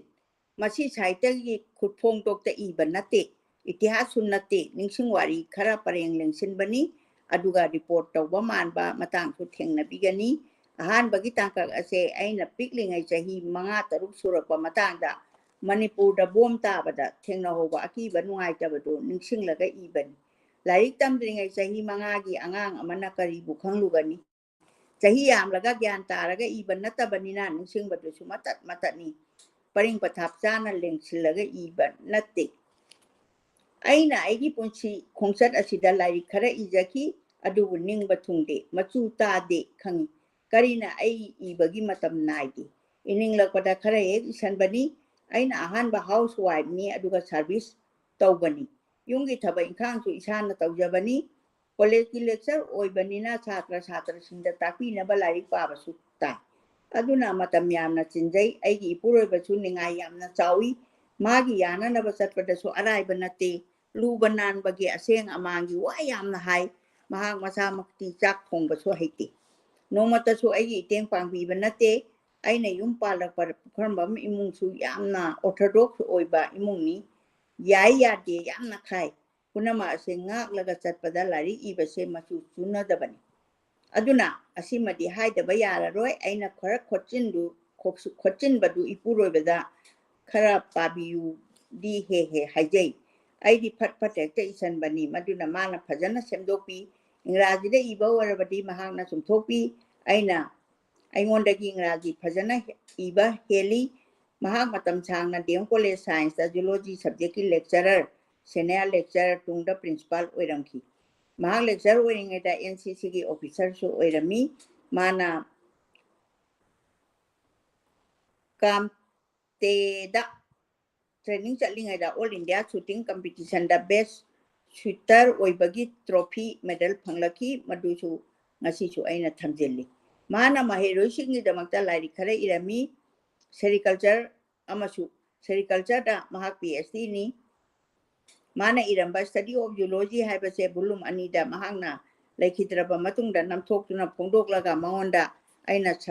ꯁ꯭ꯔꯗꯥꯟꯖꯂꯤ ꯀꯠꯆꯕꯅꯤ ꯃꯍꯥꯛ DM ꯀꯣꯂꯦꯖꯒꯤ principal ꯑꯣꯏꯔꯝꯕꯗꯒꯤ deputy director ꯑꯣꯏꯔꯝꯃꯤ ꯇꯨꯡꯗ ꯃꯅꯤꯄꯨꯔ ꯌꯨꯅꯤꯚꯔꯁꯤꯇꯤꯗ college development ꯀꯥꯎꯟꯁꯤꯜꯒꯤ ꯑꯍꯥꯟꯕ director ꯑꯣꯏꯔꯝꯂꯒ ꯊꯕꯛꯇꯒꯤ ꯄꯣꯊꯥꯈꯤꯕꯅꯤ ꯃꯍꯥꯛꯅ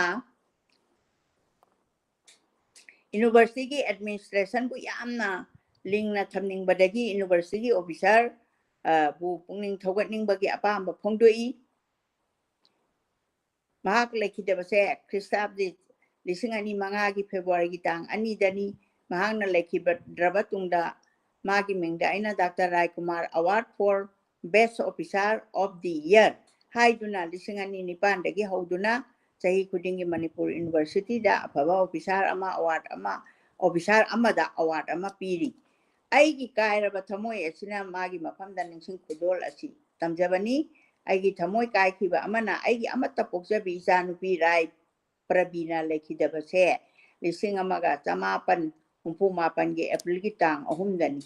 ꯑꯩꯅ ꯂꯨꯍꯣꯡꯂꯕ ꯃꯇꯨꯡꯗ ꯑꯍꯥꯟꯕ ꯑꯣꯏꯅ ꯃꯆꯥꯅꯨꯄꯤ ꯔꯥꯏ ꯄꯤꯌꯥꯔꯤ ꯔꯥꯏ ꯄ꯭ꯔꯕꯤꯅꯥ ꯉꯥꯛꯄꯤꯒꯅꯤ ꯔꯥꯏ ꯄ꯭ꯔꯕꯤꯅꯥ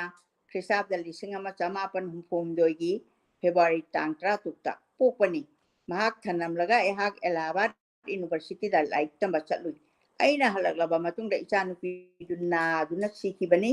ꯃꯍꯥꯛꯀꯤ ꯃꯃꯤꯡ ꯔꯟꯖꯤꯇꯥ ꯊꯣꯜꯂꯤ ꯑꯩꯅꯗꯤ ꯔꯟꯖꯨ ꯀꯧꯖꯩ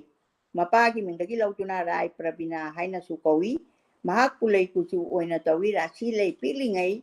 ꯑꯣꯏꯔꯕꯁꯨ ꯃꯁꯝ ꯂꯦꯡꯄꯥꯛ ꯌꯧꯅ ꯁꯥꯡꯏ ꯑꯣꯟꯊꯣꯛꯅ ꯅꯨꯡꯁꯤꯕ ꯋꯥ ꯉꯥꯡꯂꯝꯈ꯭ꯔꯦ ꯃꯄꯥꯅ ꯈꯔꯗꯪ ꯁꯥꯎꯕ ꯋꯥ ꯉꯥꯡꯕꯗ ꯃꯄꯨꯛ ꯐꯥꯗꯩ ꯕꯕꯥ ꯑꯗꯨꯝꯅ ꯍꯥꯏꯗ꯭ꯔꯕꯁꯨ ꯌꯥꯕꯗꯨꯕꯨ ꯍꯥꯏ ꯑꯉꯥꯡ ꯃꯥꯅ ꯃꯄꯥꯁꯨ ꯑꯩꯁꯨ ꯊꯃꯣꯏ ꯀꯥꯏꯍꯧꯏ ꯃꯥꯅ ꯁꯤꯈꯤꯕꯗ ꯃꯥꯒꯤ ꯄꯥꯕꯨꯡꯗꯤ ꯆꯦꯟ ꯁ꯭ꯃꯣꯀꯔ ꯑꯣꯏꯔꯝꯕꯅꯤ ꯑꯩꯅ ꯇꯣꯛꯄꯤꯔꯣ ꯍꯥꯏꯖꯕꯗ ꯃꯍꯥꯛ ꯇꯣꯛꯈꯤꯗꯦ ꯑꯗꯨꯕꯨ ꯃꯆꯥꯅꯨꯄꯤ ꯁꯤꯕ ꯅꯨꯃꯤꯠꯇꯒꯤ ꯃꯍꯥꯛ ꯆꯨꯔꯨꯞ ꯊꯛꯈꯤꯗꯦ ꯔꯥꯏ ꯄ꯭ꯔꯕꯤꯅꯥ ꯅꯤꯔꯃꯂꯥ ꯕꯥꯁ ꯁ꯭ꯀꯨꯜꯗ ꯀ꯭ꯂꯥꯁ 3 ꯐꯥꯎꯕ ꯇꯝꯂꯝꯃꯤ ꯃꯍꯥꯛ ꯕꯨꯗꯤ ꯐꯩ ꯆꯍꯤ 6ꯇ ꯃꯥꯒꯤ ꯐꯣꯇꯣꯁꯦ ꯁꯤꯗ ꯐꯖꯅ ꯍꯥꯞꯄꯤ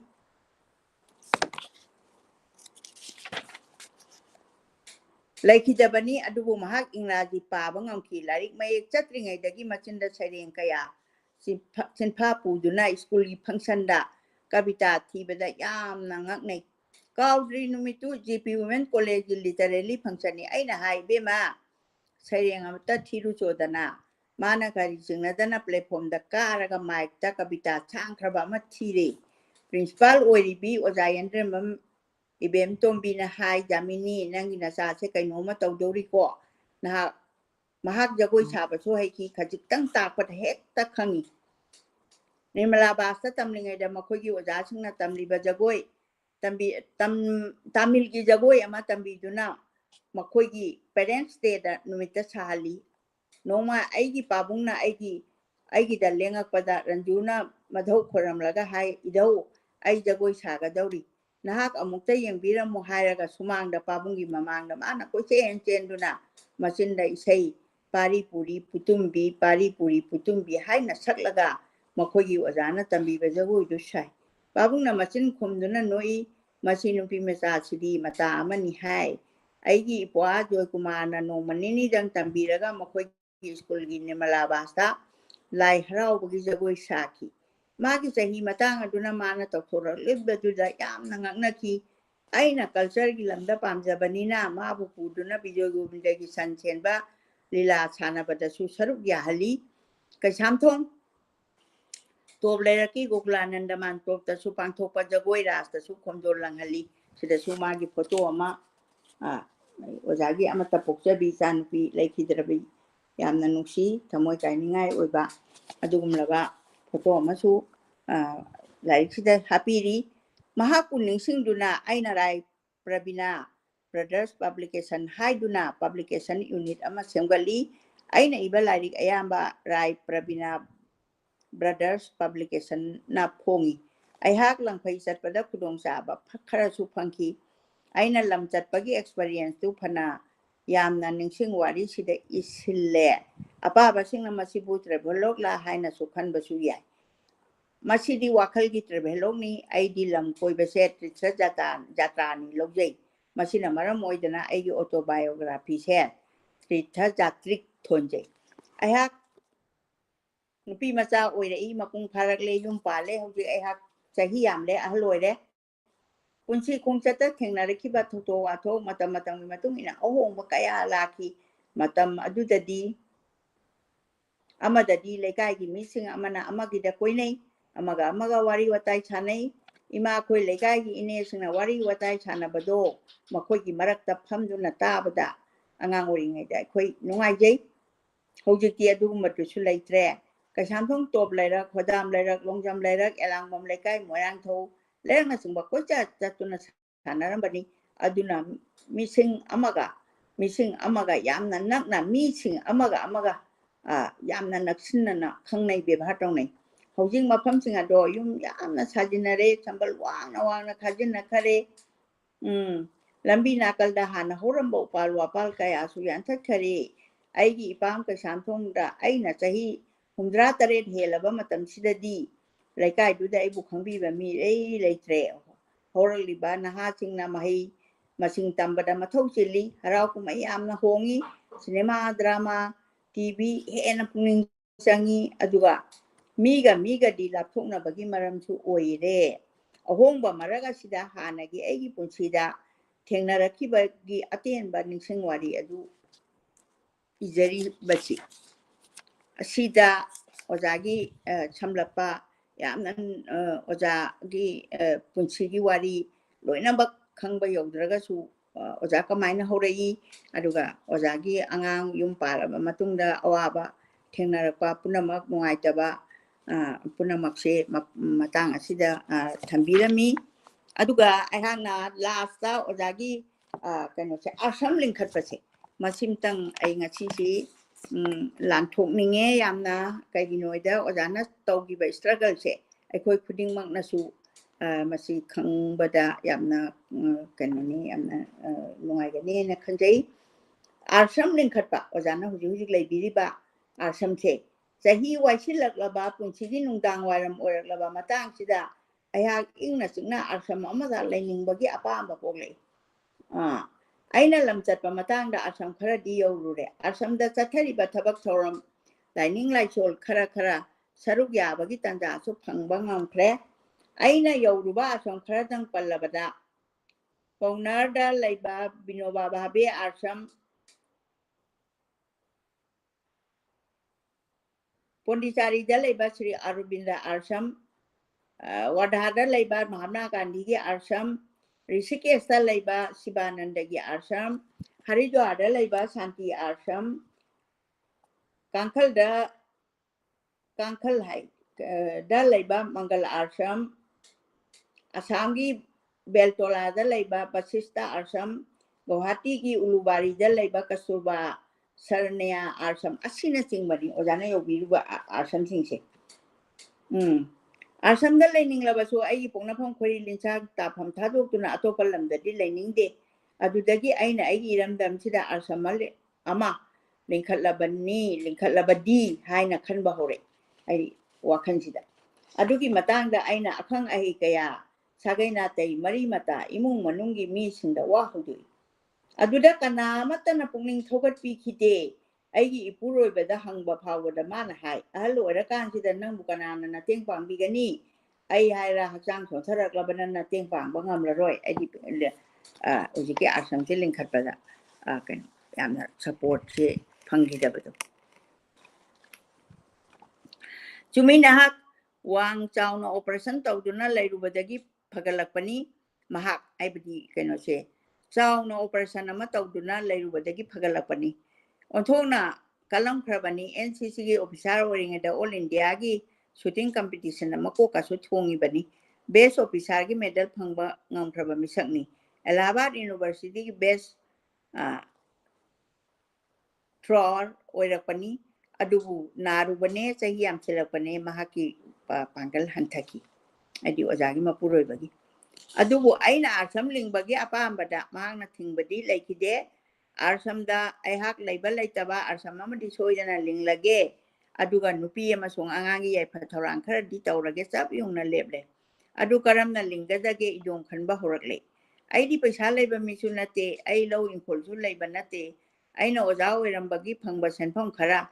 lairi ibadagi phangba sel khara lecture seminar dagi phangba sel khara tungsin baduna lamachet ama leire hariba mafamche uche kongi sida changangai lamdo imphal chorgi nil khongba mafamdai khara dang lapna leiba aina yumdagi dom scooter na chatpa ngamba mafamdu oina tulehel airport manaki changangai uche kondani Arsamadu chalaina ballamado trasa amada sinare Arsamgi mandi aina Arsam lingbagi manglando Kristabda lisingani gi sahi gi phairengi kunma pani panba sibrati numita mang phaunare jatra hunbadu ayu angan ba numina tarang hundoropa matamduni yungi lai puja polamsing puduna kwa kaithel dagi agya lai mayum jugesor sharma lawruduna gari da chale changangai uje kontan aigi puraba gari thona agya jugesor da hai bamoni bungo misu kaya nuai traba aibu nahoi ise mana ayu angan basida gari gi driver ohili besi yengune puja loiraga laida katpa pholado laikai gi angang singda pijabado sorok tu da la tharaga yeli maramde arsami mafam do labuni ikut kuli lambi sorok adu da wasena khara charaga changbani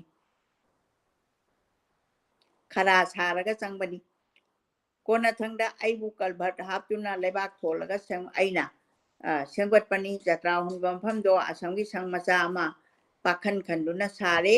adugi tungda meditation hall ama sarage ningbadagi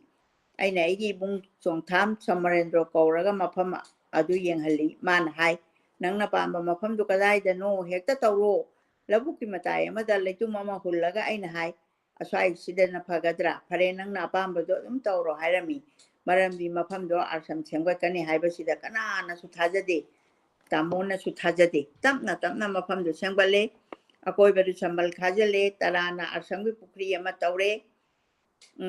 tarana khajilaka da asamgi pukri am tawre ai sing leitaba yadamnina leisu khara thaba hore jati khudingmak punna laining laisol tawminaba yaba murti lataba mandir amaga meditation hall amaga sare murti lalaga dimagi magi kanu leitana aduna bhagavan shivagi mandir amasu nakal amada sai aigi sal prithvirajna and IPC doctor oina kom kairapta posing taduna leiringaida mana lachaba Gyaneswar Shiva Mahadevagi motido mana Arunachal Pradesh ta posing tarabada arsami mandir aduda lengsinduna laikibani akoi bada leiba misingna kari tawgadoriba no ngakna yengnai adai tariba misingduna mana mafam sida laglaga sumnam sason tawdoribani haina tare hainaringaida haya haiduna hek thui nongma nungdang pung tara tabada chokidana arsongi sangmai chakre haina pau pirei mai du karam horakibano atamdana chahankibra haibasu khangde media gi mi laktuna hangli phamung phi rol yum sabagi mapot machai tara phakna chingba aina yumdagi khara honduna porakwa pochang loina chakthokki aihak ningba yamna kai ki amo hogatpa ngangkigadra kalang mamang chang taba haibatu thokadra khali nongma sumado kristagi lisingani taruki jungi tang kuntare tani athengba hingdani security kangbu amana namduna sambal nam thekuna asamda sanglai asamgi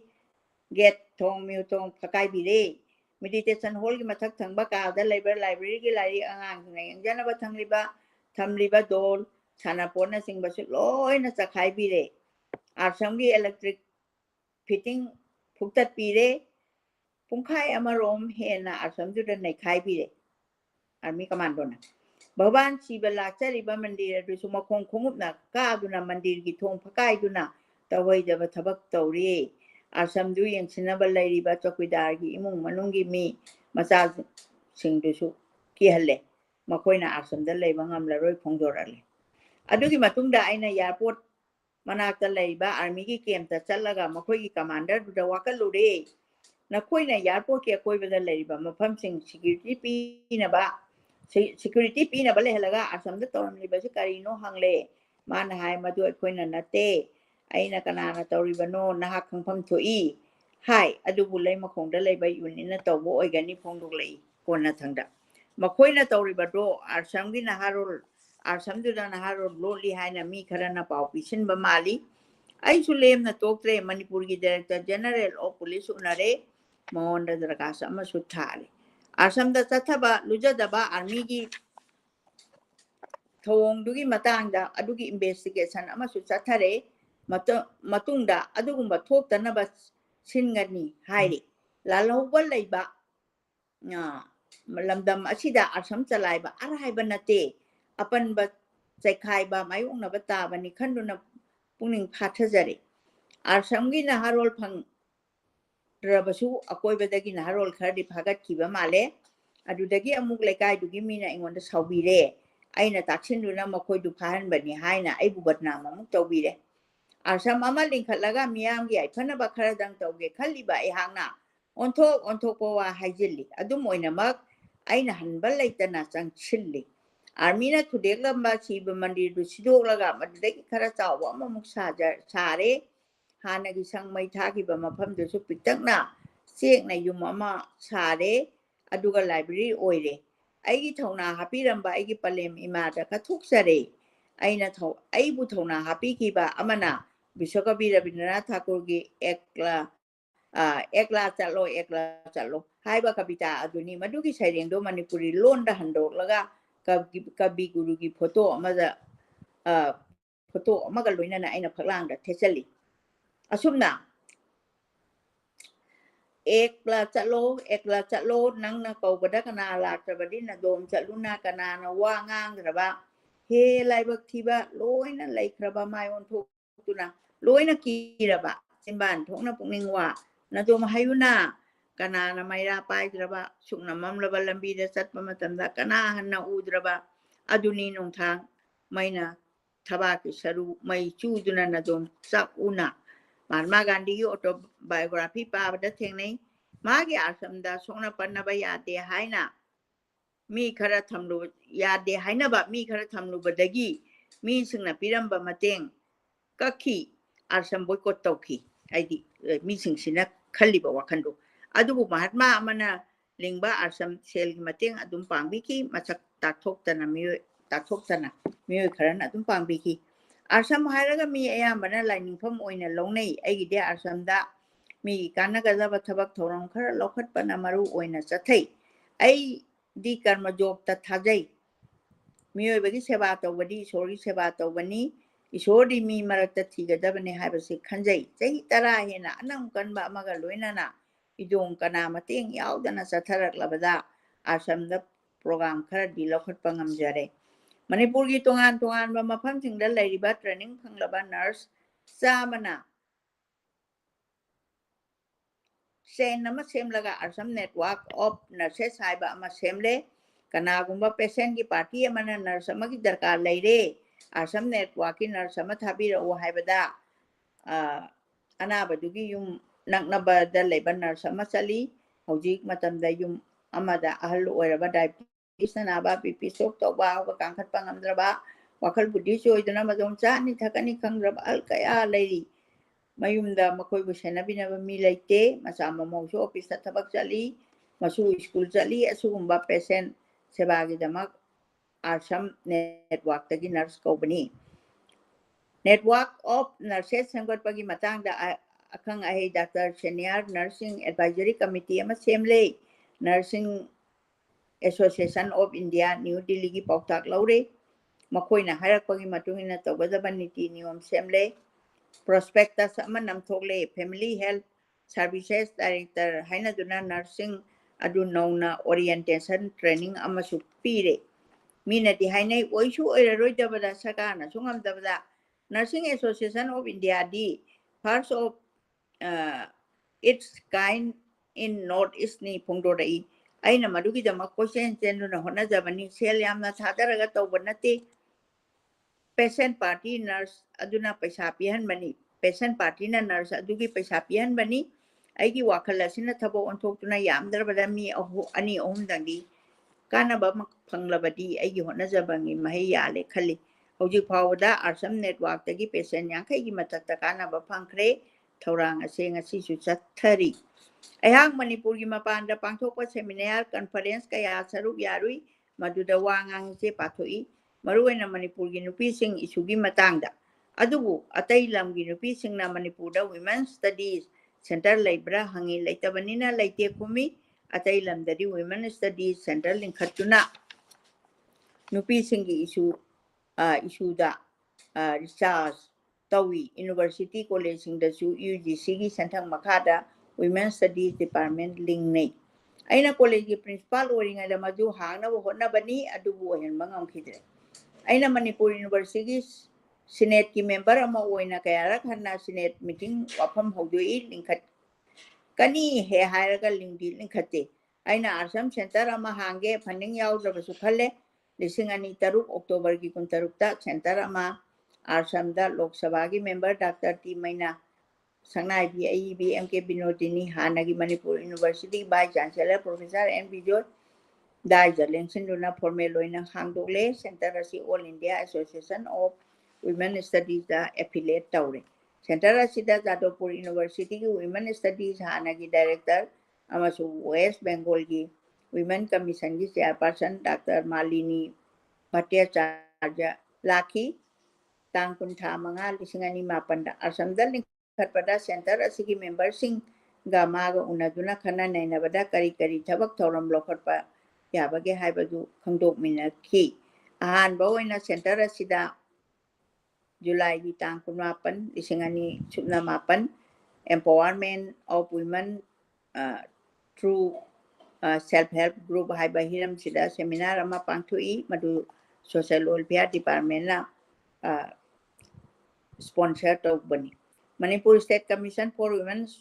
na sponsor tawdana 2009 gi August ki tang 19 da mikap thoklo nupi haiba hiramda awareness program amasu Arsangbi Women's Study Center na sinduna pangthokkhre Arsamda yoga therapy ki center ama hangi masigi maramdi hojik charang na laitapam khangdraba mi kaya gi wakhal laina na nare mi khara na makhong makhut naba BP wangba diabetes laina na nari makoi singa se yoga gi sajel na layeng duna phagat hanna bagi pandam dani Swami Shivananda gi asan ba sebak Swami Guru Govindananda Saraswati na maya sukhatpiduna jagat pumbagi aiphanabidamukta laison sonbiduna tilliba mangola sibat pibiduna center duta arsamda center du arsamda hangdokpiki Mahatma Seba Arsam Bamdiargi angangsingna bhajan sakhi maduda naha oiriba nupa macha nupi macha yankhaina saruk yaki ahal oiraba miyo kaya sulaki madugi tungda yoga therapy thajaba misingna kem amadan mitarani sumna arsam pangtui yoga gi master in Ganga Singha makoi gi yoga gi sajel meditation tauba takpi tambi baga loinana yoga na matau karamna hakchang gi akanba anaba chikpa khotpa khwang naba phan bagi haiba sisu saruk yari besingda sugaina khangali tha ama lemna mi kun yoga takpi tambi ki Ganga Singha gi makhada asumna marakta arsamde free medical camp tawi adi hujike ojage arsam thida rims ki doctor nursing Dr. Jodhachandra Sana Samna Lusingduna lai mi chamagi mathakta lai Dr. Singna layeng laba matungda makoina hidak phangali kom kairapta laiba NIPC gi Dr. K Kulabiju Singh Lusing makhada amuk free medical camp ama pangthui Ocupressor therapy ki kem amasu pangthokre asumna asam asida miyobagi yaifa thabak kharadi lokhatle matamgi oiba thabak kharasu arsamda lokhali 2010 huna arsamgi akoibada leiba naharol sing makoi gi high school parikhada medical oinana pass aropada makoi bu prize buiduna pungning thogatli 2013 March tang 16 taina kun phawa entrepreneur development camp ama Assam management da university की commission development का खुद समनदुना पांगथुई अदुदा Lakpa tribal नुपी निफु नुपा तरा असम की guest house लेदुना केम अदुदा सरुक याय मदुदा असम दा जात बिजात खाइदेना अखोई पुन्ना लेमिनकी सरुक यारिबा सिंगी अखंग आई सिंगी एंटरप्रेन्योर चाखनबगी ताकपी तंबी पतनतना कैंपर सिंगदुगे असम दा लेबा नुंगाइबा फोंदोकलंबदो असम की मीसिंग दा काना हनबदि हाइना लौजै विश्वकवि रविंद्रनाथ की सैरेंदा इंगोंदा थौना हापी की मंगोंदा तौबिमल खंगबो उतुना आइना असमदा तांग 23 था 8 लिसिंग अनि 13 विश्वकवि की चामगा यांखै सुबा निंसिंग थौरम अमा असमदा पांथोकसै सही खुदिंग की जुलाई थादा असम अमसोंग अकोइबदा बन महोत्सव पालन तौई सोशल सर्विस तौई वपाल लेसु थाजली अदुगा चंगांगै उचेकोंगी यूथ वॉलंटियर क्लब की नहासिंग यावी लिसिंग अनि 10 दा खुंद्रा कोंगी एन बिरारी कॉलेज की NSS की छात्र छात्री हुंफु पुरक्तुना प्रिंसिपल ना ओरिबी डॉक्टर एकाशिनीना असमदा लाकुना सोशल सर्विस दा सरुक यारे एनवायरनमेंट ngaकुना थमनबगी मतंगदा खना नैनबसु पांथोकी लिसिंग अनि 3 ता असुमना मथंग असम सिना पांथोक्तुना लाइसन सभा असिगी अहोबदा नुपी की संकीर्तन पला अमना लाइसन सही लोइसन बेला असमगे अंगांग मचा सिंगना लाइसन सही असमगे अकोइबदा लेबा अंगांग सिंग खोमजिलगा आइना लाइसन खरा तंबीबनी लाइसन सभा सत्संग थौरम सि यावननबा तोंगान बा मफम कक्सिंग निंथौकोंग खाबमना सिंगबा लेकाय की संकीर्तन पलादा इसै सकलखरे थौरम कया सरुक याबिखरे असुमना असमदा पांथोकपा की फोटो खरा सु ओजागी सैसदे याम फजना असमगी अंगांग सिंगा लोइनबगी सिदा फोटो सि यावरगसु इबिरी ओजागी असम सि अदुना अंगांग सिंगी साना पोट थमलिबा टोय म्यूजियम लाइब्रेरी यंगलखरे मणिपुर की वांगमदगी लेंगबिरपा जाति की मपा इबुंगो महात्मा गांधी मसुनुपी तारा गांधीना असमदा अनिरक लेंगबिरखी असमदा चथरिबा नुपी सिंगी याइफनबा लोखलिबा फिसा लोनसा लोनबा खोटपगी थबक चथरिबदु उबिखरे महांगना असम सिदा खादी की फोटोक लेहनची हाइबा फोंदोकलमी मदुगी तुंगदा असमगी ट्रस्टना सिंदुना खादी की लंगनाइबा खादी की फिसाबा फी तुबा असम सिदा चथरी मणिपुर सिथरुरबा लसिंग फिसाबगी थौरम असमदा नौना हिंगदनबदा महांगना थागतपा फोंदोकलमी थोइदोंना निंगसिन निंगाई ओइबदी His Holiness Swami Govindagirina असमदा लेंगबिरकपदुनी स्वामी जीदी मणिपुरदा फेब्रुवारी तांग 13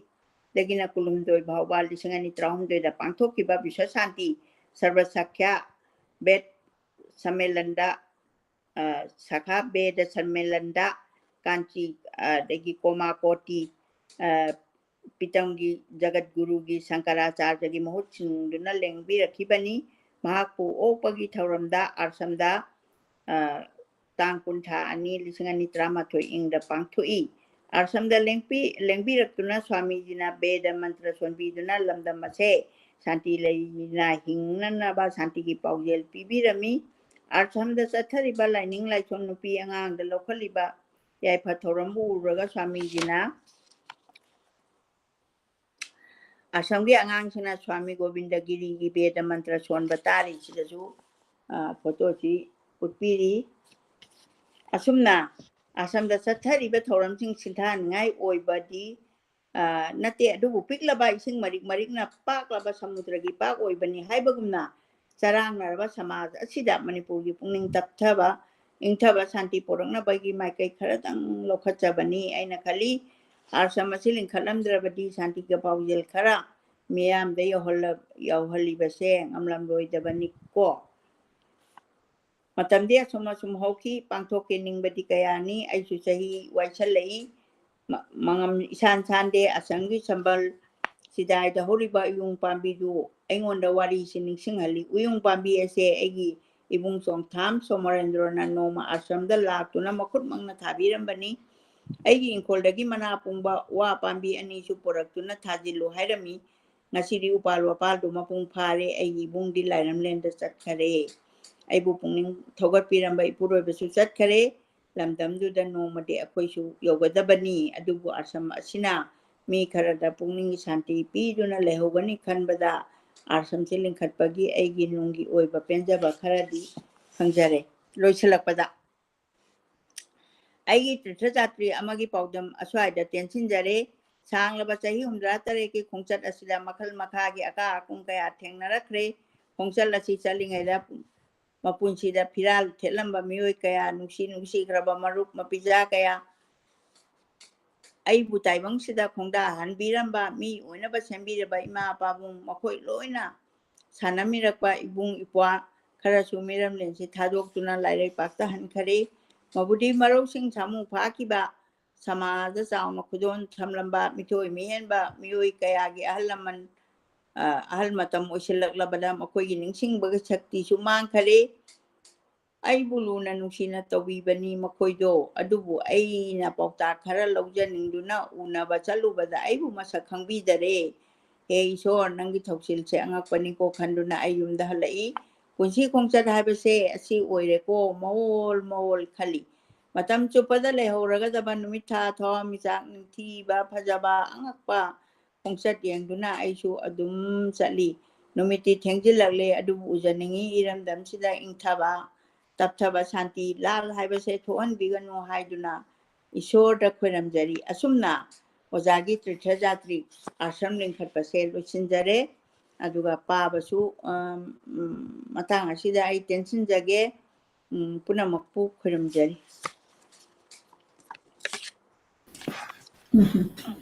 ꯌꯥꯝꯅ ꯅꯨꯡꯉꯥꯏꯕ ꯉꯁꯤ ꯏꯃꯥꯅ ꯑꯩꯈꯣꯏ ꯃꯌꯥꯝꯗ ꯄ꯭ꯔꯖꯦꯟ ꯇꯧꯕꯤꯗꯅ ꯑꯩꯈꯣꯏꯒꯤ ꯃꯤꯡ ꯑꯣꯏꯅ ꯄꯟꯖꯔꯕꯗ ꯑꯣꯖꯥ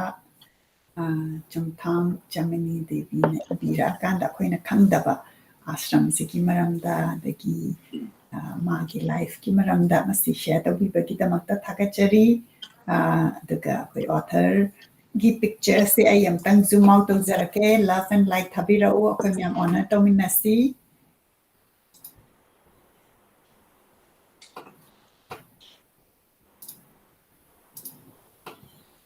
Dr. Chongtham Jamini Devi masamaksi first chairperson Manipur State Commission of Women ki first chairperson ni aduga writer ama oina masilarik 40 gi mathakta ikre aduga ngasai imana supandikre writing si Manipuri English Hindi aduga translation even Telugu da yaukraba adugumba koigi yamna Manipur ki sauthokchaningai oiba saknairabi writer ni aduga mana magi writing sida yamna woman gi issue da based over Manipuri culture sports adugi maramda ibani ado yamna imana ngasi introduction oina khoi da bibi basti larik myam si thigat lakanda khoi paminasi khangminasi Library of Manipur Manipuri literature gi maramda hen do mana irisi poetry short story travelogue masi gi category genre da ibani aduga award kya su phangbikre aduga ngasi imana focus tawudana pabeki bamana ashram mama linkhat base changa ngai uchekon imphal da ashram si linkhat ki basi kari wakhandagi linkhat ki bano dagi india ge ashram mafam kaya da chatlaga lairaga manipur da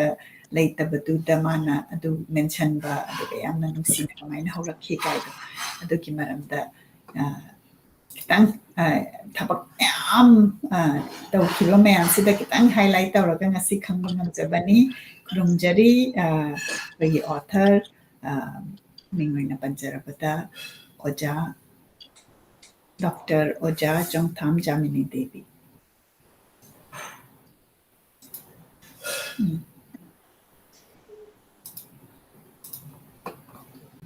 lagi imana nasagi larik amada akoigi Twitter-gi Hanuman Thakur adagi lai-gi mafam-gi se masina amuk mathangda imana pabigadra aidi madu yamna khangjaningi khori phabagi matangda ibba adagi konthau lairembi matangda ibi haina ngasai mana content haibigi base masimtang ga amuk koina imana plan tawbiragadi yam nungaini aina hojik mache aina nangna so hairi ko isana so hairi aina su ngasi si yamna paningba adu hujik pagri se pung amadi khara helabra wara akwa aina imagi konjen si tabade imasi waram do mali adu kasu kaide akoina kano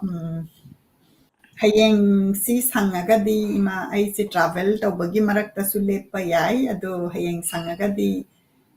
yengbiro imagi ibani coordinate tawrage aduga akoina masigi content simadi akoina pilgrimage ki plan si leibanina aina madugumbagi kokta hanzalagadi hena nangai try na khanjaba adu aina mathangi thangjase nang travel ti tawgiroi doba natro mathangi thangjasi aisi kano ni ma kano Nashville da chatkani aduna maduma ai kano clarify tawjarage adu waragadi akoina atopa numit ama lau hayeng makti ai se hidak kapi bane ba vitamin adugi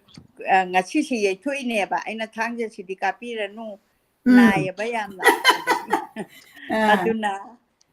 hayeng si di ai pa ba do ngamdo mande adubu aina ojagi se ngasi se aina magi larik se ani makko bhatauge kaina di khalui ko umang lagi masai gonda angangi saitya sida mana angangi di oiraga angangi oina ka hena idaba khoi ahan chu kai chu loina ta hobada khoi yu wa yan thatpa ne sargi maramda di iraga saisida magi wahaudoka kaino se tara bhause ai uji mayamda amtang kaino hajage ko wahaudoka akhoi bagi phibam phagalan si hai umang yokhasi konthau jam lai migi masai gonda lainin thau khori phaba masai gonda chaning lairembi gi masai gonda khangbra kana bangak tani haibok lairembi gi masai gonda haibok singai che noni khogi langthabanda ade mongban ba mahabali umang che mongban ba ina ahamba khogi miron kya na mongban ba gi laifam se laifam le ne ba yam chawba aduga hujingna Hanuman Thakur hari che ado lainin thau marjingi masai gonda adegi saikhom saiho kaina hari che tara ne ma saisire tara si manungda ani ahumdi ai hak pai khachaning ba karigi noida akoina umang yo khase hari che umang se manghan ba dagi ngase akoi awaba yam thengnei dana koina di khangdaba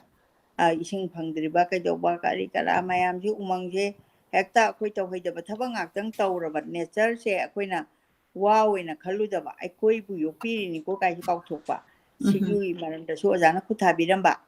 aduga saisida haibok singi lairembi gi masai gonda haibok singi se aduga mongban ba kaina masi ai mathangi kaino week ama thangja natraga chu thangja si aina ne thangja sina kari numita pachige habida hayeng di tawgumsi hoi hoi ado thangja numit simadi aina aeroplane manungda leirani ado Sunday gi ayukta tawba yai natraga adumaina akoina matam si kitang di onara ni ado yingiriba pomna magnasu akoigi timing adjustment tawbasi da adum kena tawbibagi bet tawbiba haitare ko akoisi thabak ki atai aina kaina yaithokpa ngamdaba da ayambana da aina imagi damakta Saturday se thamane do travel plan lakpa kanda kitang kana tawi do yamna khangningi aduga lariksi da akoina aigi damakta di akoina chatpagi pilgrimage si aina imaga chatke haina nungba sita lariksi imagi makuta yorokpa seta aigi miracle ne na ingonda phauzai aduna lariksi asengba idi mana paisalakanda akoina Hanuman Thakur da chatlaga idea ama sum form torakani ko Hanuman Thakur chatlakan Hanuman gi Thakur gi background to torakanda adugi larik tugi matek amga paraga akoina masigi mafam sigi maramda cover tawbada adugumbagi idea silai yamna nungaiba trithama oidori aina khanjai aduna imasi ngasai imana sa haibi ki buda masi hita kapaga masasi sondhaba amok adai amok kangkhatpa aduga akoina video da uraga ti akoi masi changchang launa kan lauba aduga background da namuk sondhare namuk akoi gi sanatum bina ka hita kapi ba yang si maina akoi pauta bata ꯑꯗꯨꯗꯤ ꯏꯃꯥ ꯑꯩ ꯀꯩꯅꯣ ꯀꯃꯦꯟꯠꯀ ꯑꯗꯒꯤ ꯀꯅꯥ ꯀꯅꯥ ꯌꯦꯡꯕꯤꯔꯤꯁꯤ ꯑꯩ ꯂꯧꯊꯣꯔꯛꯀꯦ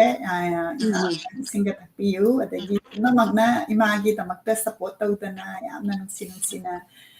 ꯐꯣꯟꯗ ꯏꯃꯥꯗ ꯍꯪꯕꯤꯕ ꯋꯥꯔꯤ ꯁꯥꯕꯤꯕ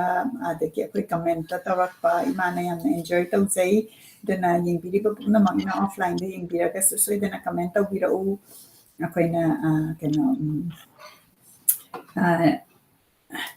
ꯀꯩꯅꯣꯗꯒꯤ ꯑꯐ꯭ꯔꯤꯀꯥꯗꯒꯤ ꯇꯥꯔꯤ ꯀꯥꯏꯅ ꯍꯥꯏꯕꯁꯤꯗ ꯑꯩꯈꯣꯏꯗ ꯉꯛꯄ ꯑꯃ ꯐꯥꯎꯕ ꯑꯗꯒꯤ ꯏꯃꯥꯅ ꯌꯥꯝ ꯄꯦꯟꯖꯕ ꯑꯗꯒꯤ ꯑꯩꯈꯣꯏꯒꯤ ꯃꯤꯠ ꯎꯗꯕ ꯑꯩꯈꯣꯏꯒꯤ ꯂꯤꯁꯅꯔꯅ ꯑꯩ ꯀꯩꯅꯣ ꯃꯤꯠ ꯎꯗꯅ ꯄꯥꯕ ꯉꯝꯗꯕꯁꯤ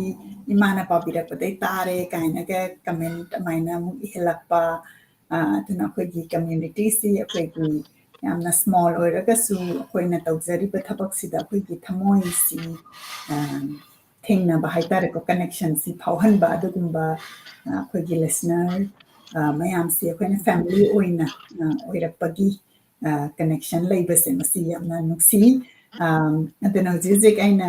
ꯇ꯭ꯔꯥꯚꯦꯂꯤꯡ ꯇꯧꯔꯛꯄ ꯀꯥꯟꯗ ꯑꯃꯨꯛꯇꯪ ꯍꯥꯟꯅ ꯁꯨꯡꯎꯟ ꯎꯅꯈꯤꯗ꯭ꯔꯕ ꯃꯤꯁꯦ ꯑꯩꯅ ꯑꯩ ꯃꯁꯤ ꯂꯝꯁꯤꯗ ꯆꯠꯀꯅꯤ ꯀꯅꯥ ꯎꯅꯁꯤꯒꯦꯅ ꯈꯜꯂꯛꯄꯗ ꯑꯩꯈꯣꯏꯅ ꯐꯥꯏꯟꯗꯤꯡ ꯗ ꯚꯣꯏꯁꯀꯤ ꯊ꯭ꯔꯨ ꯂꯥꯏꯕ꯭ꯔꯦꯔꯤ ꯑꯣꯐ ꯃꯅꯤꯄꯨꯔꯒꯤ ꯊ꯭ꯔꯨꯗ ꯑꯩꯈꯣꯏꯅ ꯌꯥꯝꯅ ꯀꯅꯦꯛꯇꯤꯡ ꯑꯣꯏꯕ ꯃꯤꯁꯤ ꯑꯩꯒꯤ ꯋꯥꯈꯜꯗ ꯂꯥꯛꯏ ꯑꯗꯨꯒ ꯌꯥꯝꯅ ꯅꯨꯡꯁꯤꯅ ꯑꯩꯈꯣꯏꯁꯤ ꯃꯗꯨꯒꯤ ꯃꯐꯝꯗ ꯆꯠꯃꯤꯟꯅꯔꯨꯁꯤ ꯀꯣꯏꯃꯤꯟꯅꯔꯨꯁꯤ ꯀꯥꯏꯅ ꯍꯥꯏꯕꯒꯤ ꯃꯁꯤ ꯂꯥꯛꯄꯁꯤ ꯑꯩꯅ ꯌꯥꯝꯅ ꯑꯩꯈꯣꯏ ꯇꯥꯕꯤꯔꯤꯕ ꯄꯨꯝꯅꯃꯛꯄꯨ ꯌꯥꯝꯅ ꯊꯥꯒꯠꯆꯔꯤ ꯑꯩꯅ ꯁꯣꯁꯤ ꯇꯧꯖꯔꯛꯄ ꯀꯥꯟꯗ ꯑꯩꯒꯤ ꯃꯩꯇꯩꯂꯣꯟꯁꯤꯁꯨ ꯌꯥꯝꯅ ꯍꯩꯕꯣꯏ ꯍꯩꯇꯕꯣꯏ ꯉꯥꯡꯉꯒ ꯇꯧꯕꯁꯤꯗ ꯑꯗꯨꯝ ꯑꯦꯛꯁꯦꯞꯇꯤꯡ ꯇꯧꯔꯒ ꯑꯩꯅ ꯁꯣꯏꯕ ꯉꯥꯡꯕ ꯌꯥꯎꯔꯒꯁꯨ ꯑꯗꯨꯝ ꯌꯥꯝꯅ ꯅꯨꯡꯁꯤꯅ ꯍꯥꯏꯕꯤꯔꯛꯄ ꯍꯥꯏꯇꯥꯔꯦꯀꯣ ꯑꯗꯨꯅ ꯌꯥꯝꯅ ꯅꯨꯡꯉꯥꯏ ꯌꯦꯡꯕꯤꯔꯤ ꯍꯧꯖꯤꯛ ꯑꯩꯈꯣꯏꯒꯤ ꯁꯣꯁꯤꯗ ꯔꯥꯖꯀꯨꯃꯥꯔ ꯚꯨꯕꯣꯟ ꯁꯅꯥ ꯈꯨꯔꯨꯝꯖꯔꯤ ꯐꯤ ꯏꯔꯣꯝ ꯑꯁ ꯄꯥꯕꯨꯡ ꯅꯣꯡꯃꯥꯏꯊꯦꯝ ꯇꯣꯝꯕꯤꯁꯤꯡꯁꯨ ꯌꯦꯡꯕꯤꯔꯤ ꯄꯥꯕꯨꯡ ꯈꯨꯔꯨꯝꯖꯔꯤ ꯅꯍꯥꯟꯃꯨꯛ ꯎꯅꯕꯗꯗꯤ ꯍꯥꯊꯨ ꯍꯥꯊꯨ ꯁꯠ ꯂꯥꯛꯑꯝꯕꯅꯦ ꯑꯗꯣ ꯍꯟꯗꯛꯇꯤ ꯄꯥꯕꯨꯡꯒ ꯃꯇꯝ ꯈꯔ ꯀꯩꯅꯣ ꯁ꯭ꯄꯦꯟ ꯇꯧꯅꯤꯡꯉꯤ ꯌꯥꯝꯅ ꯅꯨꯡꯉꯥꯏ ꯅꯤꯔꯃꯂꯥ ꯑꯥꯔ.ꯀꯦ. ꯅꯦꯁꯤꯅ ꯑꯝꯇꯪ ꯑꯩꯈꯣꯏ ꯀꯣꯏꯔꯨꯁꯤ ꯂꯥꯎ ꯁꯤꯔꯤꯁ ꯑꯝꯇꯪ ꯇꯧꯃꯤꯟꯅꯁꯤ ꯅꯦꯁꯤꯒꯤ ꯐꯣꯇꯣ ꯃꯌꯥꯝꯁꯤ ꯑꯩꯈꯣꯏ ꯁꯣꯁꯤꯌꯦꯜ ꯃꯤꯗꯤꯌꯥꯗ ꯎꯕꯗ ꯂꯥꯏꯐ ꯁ꯭ꯇꯥꯏꯜꯁꯤ ꯌꯥꯝꯅ ꯅꯨꯡꯉꯥꯏ ꯑꯗꯨꯅ ꯃꯅꯤꯄꯨꯔꯒꯤ ꯃꯐꯝ ꯑꯃꯗ ꯑꯃꯨꯛꯇꯪ ꯀꯣꯏꯕ ꯄꯨꯕꯤꯌꯨ ꯌꯥꯝꯅ ꯅꯨꯡꯉꯥꯏ ꯇꯥꯖꯕꯗ ꯑꯣꯖꯥ ꯖꯥꯃꯤꯅꯤꯒꯤ ꯃꯇꯧ ꯇꯝꯖꯅꯤꯡꯉꯥꯏꯅꯤ ꯍꯥꯏꯅ ꯏꯕꯤꯔꯛꯏ ꯌꯥꯝꯅ ꯑꯗꯨꯅ ꯑꯩꯅ ꯏꯃꯥꯗ ꯄꯥꯕ ꯀꯥꯟꯗ ꯑꯩꯈꯣꯏꯅ ꯃꯄꯥꯟꯗ ꯆꯠꯂꯨꯔꯀꯥꯟꯗ ꯑꯥꯁ꯭ꯔꯝ ꯃꯌꯥꯝꯁꯤ ꯂꯩꯕꯁꯦ ꯑꯩꯈꯣꯏ ꯃꯅꯤꯄꯨꯔꯗꯗꯤ ꯂꯩꯇꯦ ꯀꯥꯏꯅ ꯃꯥꯒꯤ ꯑꯥꯁ꯭ꯔꯝꯗ ꯂꯩꯔꯒꯁꯨ ꯃꯅꯤꯄꯨꯔꯗ ꯂꯩꯅꯤꯡꯉꯤ ꯍꯥꯏꯔꯀꯥꯟꯗ ꯃꯥꯅ ꯑꯍꯣꯕꯗꯨ ꯃꯦꯟꯁꯤꯟꯕ ꯁꯤꯒꯨꯝꯕ ꯑꯩꯈꯣꯏꯒꯤ ꯏꯆꯪ ꯊꯧꯕ ꯊꯧꯅꯥ ꯂꯩꯕꯤ ꯃꯅꯤꯄꯨꯔꯒꯤ ꯅꯤꯉꯣꯜ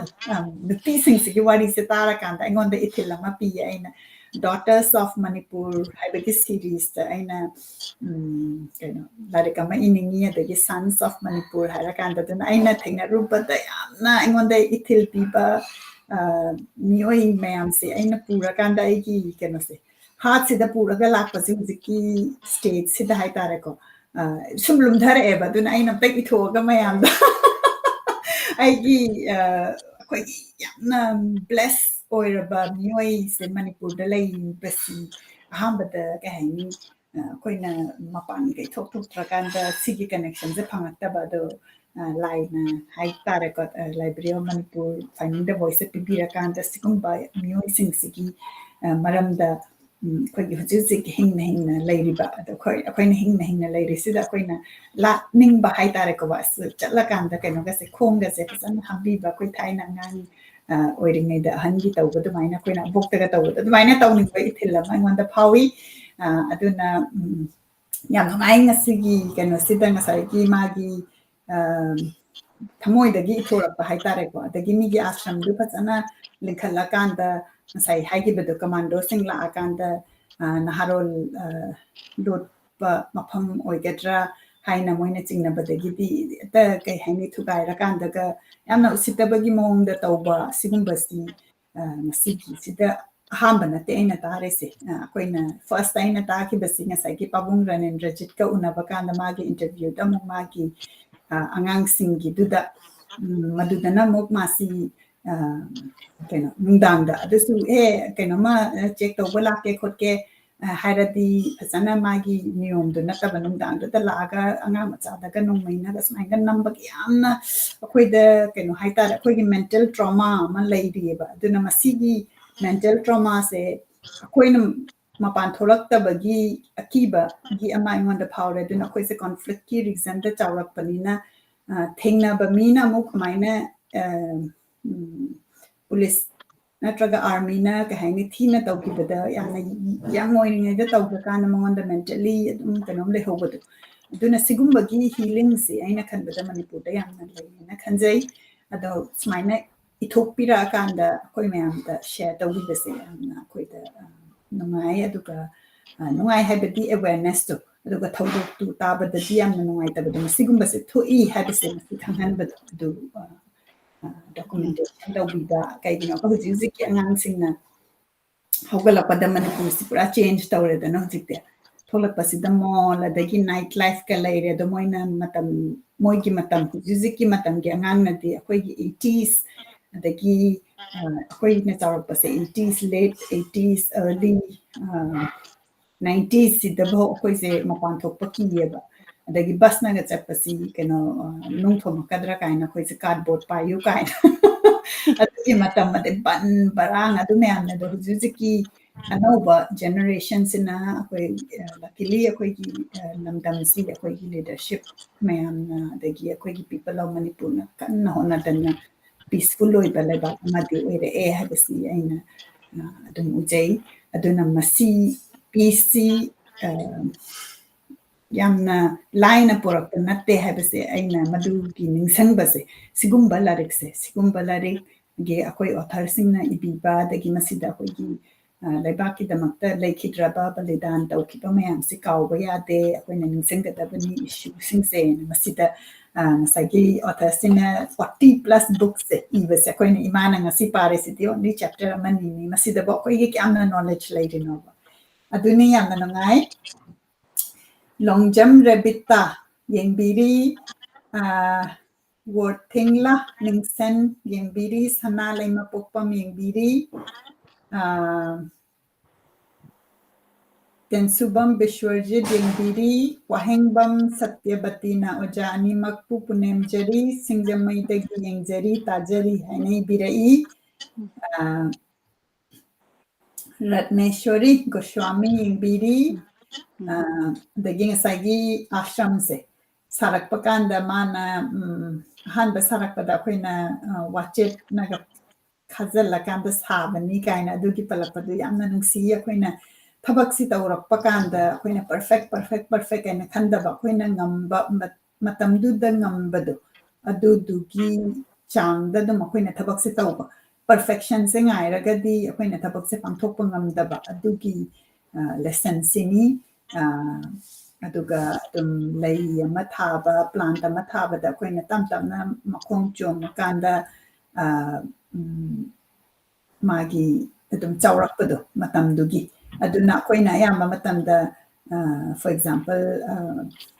ꯑꯩꯅ ꯁꯨꯝ ꯌꯦꯡꯖꯕ ꯀꯥꯟꯗ ꯑꯁ ꯄꯔꯐꯦꯛ ꯑꯣꯏꯔꯦ ꯗꯨꯀꯥꯟ ꯑꯃ ꯍꯥꯡꯒꯦ ꯍꯥꯏꯔꯒ ꯑꯁ ꯗꯨꯀꯥꯟꯁꯤ ꯑꯆꯧꯕ ꯗꯨꯀꯥꯟ ꯑꯃ ꯍꯥꯡꯅꯤꯡꯉꯦꯅ ꯉꯥꯏꯔꯤꯉꯩꯗ ꯑꯗꯨꯝ ꯗꯨꯀꯥꯟ ꯁꯨꯡꯍꯥꯡ ꯍꯥꯡꯗꯅ ꯂꯥꯏꯐ ꯂꯣꯏꯈꯤꯕ ꯌꯥꯎꯕ ꯃꯤ ꯑꯗꯨꯝ ꯎꯖꯩ ꯑꯗꯒꯤ ꯁꯨꯃꯥꯏꯅ ꯇꯧꯗꯅ ꯑꯗꯨꯅ ꯑꯩꯈꯣꯏꯅ ꯑꯩꯒꯤ ꯀꯦꯄꯥꯁꯤꯇꯤꯗ ꯂꯩꯕꯗꯣ ꯑꯗꯨꯒꯤ ꯊꯕꯛꯇꯣ ꯇꯧꯔꯒꯗꯤ ꯑꯗꯨꯝ ꯃꯥꯒꯤ ꯑꯗꯨꯝ ꯃꯁꯥꯅ ꯃꯥꯒꯤ ꯒ꯭ꯔꯣꯠ ꯑꯃ ꯂꯥꯛꯏ ꯍꯥꯏꯕꯁꯤ ꯃꯁꯤ ꯑꯩꯅ ꯊꯦꯡꯅꯖꯕ ꯃꯌꯥꯝꯗꯒꯤ ꯇꯝꯖꯕꯅꯤ ꯑꯗꯨꯝ ꯉꯁꯤꯁꯨ ꯑꯃꯨꯛ ꯅꯤꯡꯁꯤꯡꯍꯜꯂꯤ ꯁꯨꯃꯥꯏꯅ ꯇꯧꯗꯅ ꯑꯩꯈꯣꯏꯅ ꯑꯥꯁ꯭ꯔꯝꯁꯤ ꯁꯥꯕ ꯀꯥꯟꯗ ꯃꯥ ꯄꯩꯁꯥ ꯌꯥꯝ ꯂꯩꯕ ꯅꯠꯇꯦ ꯑꯗꯨ ꯅꯠꯇꯦ ꯑꯗꯒꯤ ꯁꯄꯣꯔꯠꯁꯨ ꯉꯁꯥꯏ ꯍꯥꯏꯗ ꯁꯄꯣꯔꯠꯁꯨ ꯀꯩꯁꯨ ꯃꯥꯒꯤ ꯐꯪꯈꯤꯗꯕ ꯑꯗꯨꯏꯁꯨ ꯃꯥꯒꯤ ꯊꯃꯣꯏꯗ ꯐꯥꯎꯕ ꯏꯊꯤꯜꯁꯤ ꯃꯗꯨ ꯐꯣꯂꯣ ꯇꯧꯔꯀꯥꯟꯗ ꯑꯗꯨꯝ ꯊꯣꯛꯂꯛꯑꯒ ꯍꯧꯖꯤꯛꯇꯤ ꯌꯦꯡꯉꯣ ꯀꯌꯥꯝꯇ ꯑꯩꯈꯣꯏꯒꯤ ꯃꯅꯤꯄꯨꯔꯒꯤꯗꯃꯛꯇ ꯆꯥꯎꯊꯣꯛꯆꯅꯤꯡꯉꯥꯏ ꯑꯣꯏꯔꯕ ꯑꯥꯁ꯭ꯔꯝ ꯑꯁꯤ ꯂꯤꯡꯈꯠꯄꯤꯔꯦ ꯑꯩꯅ ꯁꯣꯏꯗꯅ ꯃꯁꯤ ꯌꯥꯝꯅ ꯌꯦꯡꯅꯤꯡꯉꯤ ꯑꯩꯈꯣꯏꯒꯤ ꯗꯒꯤ ꯏꯔꯥꯞ ꯂꯥꯞꯇꯅꯁꯨ ꯂꯩꯔꯦ ꯆꯉꯥꯡꯉꯩꯗ ꯑꯗꯨꯅꯤ ꯑꯗꯒꯤ ꯋꯥꯍꯦꯡꯕꯝ ꯁꯇ꯭ꯌꯕꯇꯤ ꯌꯦꯡꯕꯤꯔꯤ ꯑꯃꯣꯝ ꯄ꯭ꯔꯃꯣꯗ ꯌꯦꯡꯕꯤꯔꯤ ꯈꯨꯔꯨꯝꯖꯔꯤ ꯏꯃꯥ ꯇꯥꯖꯔꯤ ꯌꯦꯡꯖꯔꯤ dagi ngasagi yamna nungaitaba incident ama sumana mo panbiki magi machanupi si class 3 haiba male ko ima ina tajabada nirmal class 3 bau tamba masi lekhitabagi wari aduga mana akhoi author sina larik tamba chakhiba aduga mana halakpa kana masi marakta naram makanda lekhitaba aduga magi class 3 bau tang tamam maga magi life to the su yamna joy piramba adugumba ngang ang pincha oiba magi aduna magi hakkai ba adugi wari to share to ba yamna aingonda nupi oibasin na mama oiba aduga magi larik tamgadaba khotgadaba su balance tawrakpada adugumbagi chaina phaukhibadu madumaina khalali dagi akhoi aja thokjom ibohanbi yengbiri Jevista yengbiri achom purnima yengbiri dagi ngasagi imana horakpa kanda larik si irakpada akhoi war gi experience mana angang oiringeda tawkhibanina war se akhoi khana chaina basi adagi khana chaina basi da akhoi uba haitare ko akhoi yum thado uga chen ba akhoi babung tombi nasu wari libi ba moise war to bakanda chen ba matam adagi imungi kaina ba haitare ko adugumba matam adagi maduda thoklakpa awabasing madu ururakanda mana irakpa iningbagi phawba aduga ahan laman gi picture mayam du larik tu da document tawbibado akoina di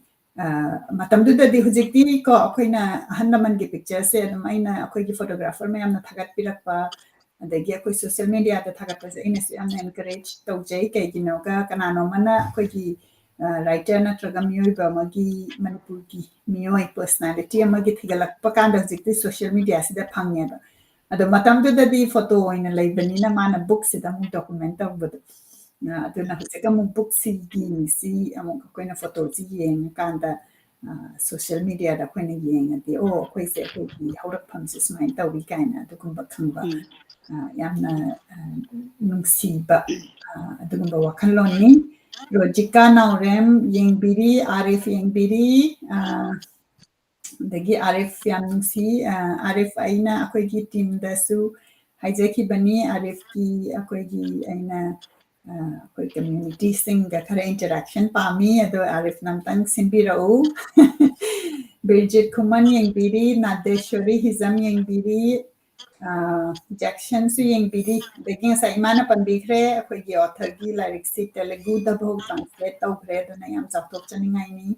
koi manipur gi maramda koina mafam ama da laiba mina moina mo paba ngam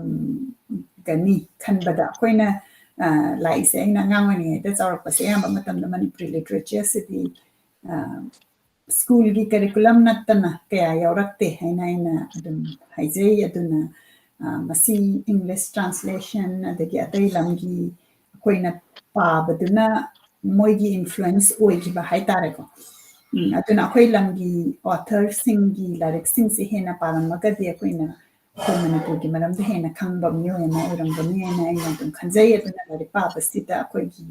maram da su lam atai da moigi local vernacular language da translate tawraga de yangai na moina para kanda mu akoina lamse koiba kanda SI aduda chatningi ka haise koina lyric tu paru bada madu de refer tawbadu de hena inspiration leibadu ada akhoi lam kano mafam sing se hujik atai gi mina wari da khangde amada khangde reference tawradi manipur da lakpa kanda adudi margin gi kano license da chatningi ne margin gi budhau margin gi budha chatladi thabak any tawbada yang na sagon da na yang na chatli ye kaina adugumba gi hena koina canvas tawradi margin si da chatpa si da atai gi temple da line se tapung taram doi ga mi se lipi ni ashram si tang changjage na admai dawdana akhoi gi mafam gi ashram sing si su khangdadana mayam na karai da kari lei se khangdadana ne khali akhoi si yam na pangba oiram ba haitare ko ꯊꯤꯖꯟꯗꯕꯒꯤ ꯑꯗꯨꯅ ꯍꯧꯖꯤꯛ ꯃꯅꯤꯄꯨꯔꯒꯤ ꯑꯥꯁ꯭ꯔꯝ ꯃꯅꯤꯄꯨꯔꯗ ꯂꯩꯕ temple ꯃꯅꯤꯄꯨꯔꯗ ꯂꯩꯕ ꯆꯔꯆ ꯑꯗꯒꯤ ꯑꯩꯈꯣꯏꯒꯤ ꯃꯨꯁꯂꯤꯝ ꯀꯝꯃ꯭ꯌꯨꯅꯤꯇꯤꯒꯤ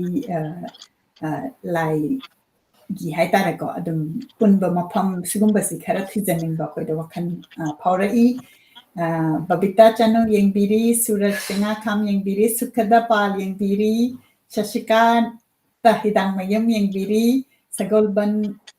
ꯃꯣꯏꯔꯥꯡ ꯂꯩꯔꯛ ꯅꯣꯅꯦ ꯄꯥꯔꯀꯤꯡ ꯑꯗꯨꯅ ꯅꯣꯅꯦ ꯄꯥꯔꯀꯤꯡꯁꯦ ꯑꯗꯨꯝ ꯑꯩꯒꯤ ꯀꯃꯦꯟꯇ ꯌꯥꯎꯕꯅꯤꯅ ꯑꯩꯅ ꯊꯣꯛꯂꯛꯄꯗ ꯅꯣꯅꯦ ꯄꯥꯔꯀꯤꯡꯁꯤꯕꯨ ꯀꯗꯥꯏꯗꯅꯣ ꯍꯥꯏꯅ ꯑꯩ ꯈꯟꯅꯤꯡꯕ ꯌꯥꯎꯔꯤꯁꯦ ꯁꯨꯃꯥꯏꯅ ꯑꯩꯈꯣꯏꯅ ꯏꯟꯇꯔꯦꯛꯁꯟꯁꯦ ꯇꯧꯔꯀꯥꯟꯗ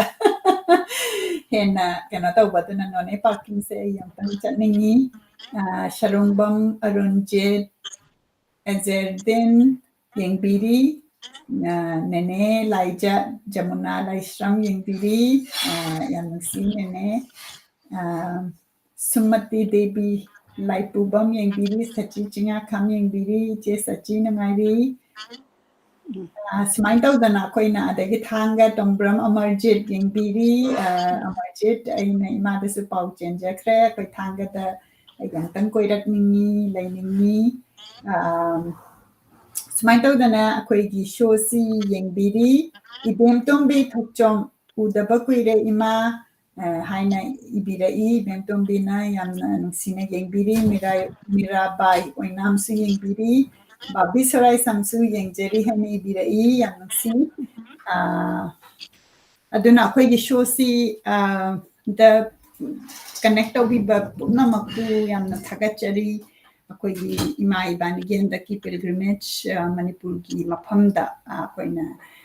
ꯄꯤꯜꯒ꯭ꯔꯤꯃꯦꯖ ꯆꯠꯄꯁꯤ ꯃꯌꯥꯝꯅꯗꯤ ꯀꯗꯥꯏꯗ ꯆꯠꯇꯣꯏꯅꯣ ꯍꯥꯏꯅ ꯍꯪꯕ ꯑꯗꯨꯝ ꯃꯅꯤꯄꯨꯔ ꯑꯩꯈꯣꯏꯅ ꯃꯅꯤꯄꯨꯔꯒꯤ ꯗꯒꯤ ꯍꯧꯔꯀꯥꯟꯗ ꯃꯅꯤꯄꯨꯔꯒꯤ ꯍꯦꯟꯅ ꯈꯪꯁꯤ ꯍꯥꯏꯅ ꯑꯗꯨꯃꯥꯏꯅ ꯈꯟꯖꯕꯁꯤꯗ ꯑꯩꯈꯣꯏ ꯌꯦꯡꯕꯤꯔꯤꯕ ꯄꯨꯝꯅꯃꯛꯅ ꯑꯗꯣꯝꯒꯤ ꯀꯝꯃ꯭ꯌꯨꯅꯤꯇꯤ ꯑꯗꯣꯝꯒꯤ ꯃꯐꯝꯗ ꯂꯥꯏꯁꯪ ꯑꯗꯒꯤ ꯑꯗꯨꯒꯨꯝꯕꯗ ꯅꯛꯅ ꯂꯩꯔꯒꯗꯤ ꯁꯣꯏꯗꯅ ꯑꯩꯈꯣꯏꯗ ꯃꯦꯁꯦꯖ ꯇꯧꯕꯤꯔꯛꯎ ꯍꯣꯁ ꯇꯧꯕꯤꯌꯨ ꯄꯨꯕꯤꯌꯨ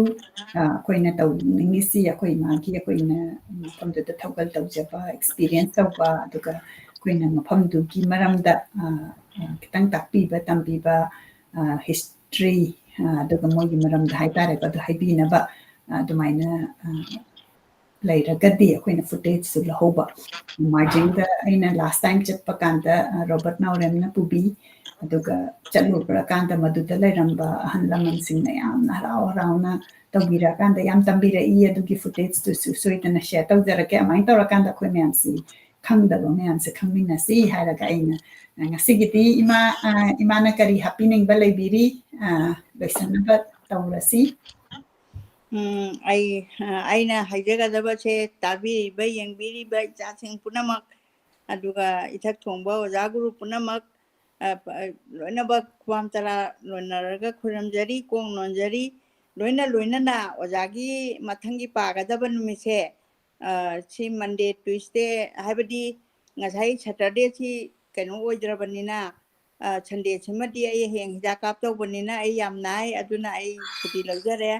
ꯑꯗꯨꯒ ꯃꯟꯗꯦꯗ ꯌꯥꯒꯗ꯭ꯔꯥ ꯇ꯭ꯌꯨꯁꯗꯦꯗ ꯌꯥꯒꯗ꯭ꯔꯥ ꯍꯥꯏꯕꯗꯨ ꯍꯧꯖꯤꯛ ꯑꯩꯈꯣꯏ ꯄꯨꯜꯂꯤꯉꯩꯁꯤꯗ ꯑꯃꯨꯛꯇꯪ ꯏꯆꯥꯅ ꯑꯃꯨꯛꯇꯪ ꯂꯥꯎꯊꯣꯛꯄꯤꯔꯝꯃꯣ ꯑꯗꯨꯒ ꯑꯩꯁꯨ ꯑꯗꯨꯒꯤ ꯄ꯭ꯔꯤꯄꯦꯌꯥꯔꯗꯨ ꯑꯗꯨꯝ ꯇꯧꯖꯒꯦ ꯑꯩ ꯎꯃꯪ ꯂꯥꯏꯒꯤ ꯃꯁꯥꯏ ꯀꯣꯟꯇꯦꯁꯁꯦ 2 ꯉꯝꯒꯗ꯭ꯔꯥ 3 ꯉꯝꯗ꯭ꯔꯥ ꯑꯩ ꯉꯁꯤ ꯑꯃꯐꯥꯎ ꯉꯝꯒꯗ꯭ꯔꯥ ꯍꯥꯏꯅ ꯑꯩꯅ ꯇꯥꯔꯒꯦꯠ ꯇꯧꯕꯗ ꯑꯩ ꯉꯁꯥꯏꯒꯤ ꯏꯟꯇ꯭ꯔꯣꯗꯛꯇꯔꯤꯒ ꯄꯥꯕꯗ ꯈꯤꯇꯪ ꯋꯥꯊꯣꯛꯈ꯭ꯔꯦ ꯄꯨꯡ ꯑꯃꯗꯤ ꯍꯦꯟꯈ꯭ꯔꯦ ꯑꯗꯨꯅ ꯃꯔꯝ ꯑꯣꯏꯗꯅ ꯑꯩ ꯄꯨꯝꯅꯃꯛꯇꯒꯤ ꯀꯥꯏꯅꯖꯕꯅꯤ ꯑꯗꯨ ꯉꯁꯤ ꯎꯃꯪ ꯂꯥꯏꯒꯤ ꯑꯃꯈꯛꯇꯪꯐꯥꯎ ꯅꯪꯒꯗ꯭ꯔꯥ ꯍꯥꯏꯅ ꯑꯩꯁꯦ ꯇꯧꯕꯗ ꯌꯥꯝ ꯊꯨꯅ ꯆꯠꯄ ꯉꯝꯗꯕ ꯑꯃ ꯑꯣꯏꯈ꯭ꯔꯦ ꯄꯨꯝꯅꯃꯛꯅ ꯉꯥꯛꯄꯤꯒꯅꯤ ꯀꯩꯁꯨ ꯀꯥꯏꯗꯦ ꯑꯩꯈꯣꯏ ꯃꯥꯁꯤ ꯃꯇꯝ ꯑꯃꯗ ꯑꯩꯈꯣꯏꯅ ꯑꯍꯥꯟꯕ 2000 ꯀꯌꯥꯗꯅꯣ ꯑꯩꯈꯣꯏꯅ ꯄꯥꯕ ꯍꯧꯈ꯭ꯔꯤꯁꯦ 2017ꯗ ꯄꯥꯕꯁꯦ ꯑꯩꯈꯣꯏ ꯃꯥꯁꯤ ꯑꯩꯒꯤ ꯑꯣꯐꯤꯁꯁꯤꯗ ꯊꯣꯡ ꯂꯣꯟꯁꯤꯜꯂꯒ ꯀꯩꯅꯣ ꯅꯠꯇꯦ ꯃꯗꯨꯗꯗꯤ ꯑꯩꯈꯣꯏꯁꯦ ꯑꯣꯟꯂꯤ ꯄꯣꯗꯀꯥꯁꯅꯤ ꯑꯗꯨꯗꯅ ꯚꯤꯗꯤꯑꯣ ꯌꯥꯎꯗꯦ ꯊꯝꯕꯁꯦ ꯄꯨꯡ 3 ꯐꯥꯎꯒꯁꯦ ꯅꯣꯟ ꯁ꯭ꯇꯣꯞꯇ ꯑꯗꯨꯝ ꯄꯥꯕ ꯉꯝꯃꯦꯕ ꯑꯩꯈꯣꯏ ꯃꯥꯁꯦ ꯌꯥꯝꯅ ꯅꯨꯡꯁꯤ ꯑꯗꯒꯤ ꯑꯩꯈꯣꯏꯒꯤ ꯇꯦꯛꯅꯣꯂꯣꯖꯤꯒꯤ ꯀꯩꯅꯣꯗ ꯌꯥꯝꯅ ꯑꯩꯅ ꯑꯌꯨꯛꯀꯤ ꯐꯠꯄ ꯊꯕꯛ ꯇꯧꯔꯒ ꯑꯩꯈꯣꯏ ꯃꯥꯅ ꯃꯥꯒꯤ ꯄꯥꯔꯤꯅꯦꯅ ꯇꯧꯔꯒ ꯑꯩꯈꯣꯏꯁꯤ ꯃꯤꯁꯨ ꯂꯩꯇꯕꯅꯤꯅ on tawramakanta camera si mati pa nammine na to para pung kya no khande amara nira duga aina changakpada camera si kamai tai no khande off ka oirama ka yamna ka haini aingwanda di am ngai ta ko mi ahan jina mana phamaga pajari se na da khoi magi amna positive oiba nature adum tawgra je amuk para loire kaina mai tawba dagi akhoi gi aina amuk thabak se balance tawna ba ngamna ba hotnar pada recording di tawrakanda aina editing ta hotra ka kadai da thamgre kai se khangdaba yamna adugumba khara adum yawe dai da khoi mana nang thiba khangdra dai amuk pathora ge kain hek pabi khiba aduna akhoi imagi keno se ichang thawbasi yamna akhoi da tamjaningai ni patience leiba dagi thabak ama oidrakanda khoina ga pangchau saurakanda ka haini garam karaga leibase yamna akhoi mana coal mine da dum magi hoi thokre adudi what now haibagi attitude se adugi yamna tamjaningai ni aduna akhoi mana ngasi pung ama pawa kanda ware kaina me ma consider rakpase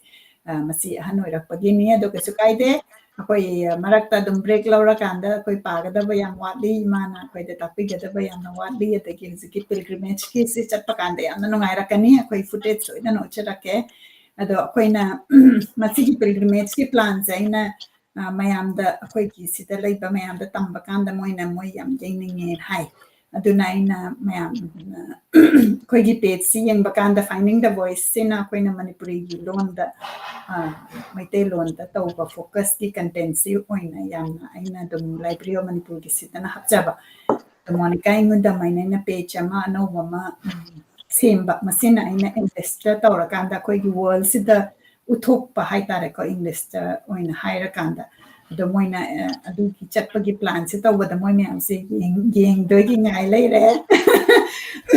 aduna imana haibada koina mafam sida chatlakanda koina video dagi commentary khara tawraga khoi myam se world da su uthu ase na maina khanbagi wakhan lai adudi masigidi ima loisenjarage aduga akhoi matangi program se ai hujuk si kari numita tawni habdu ai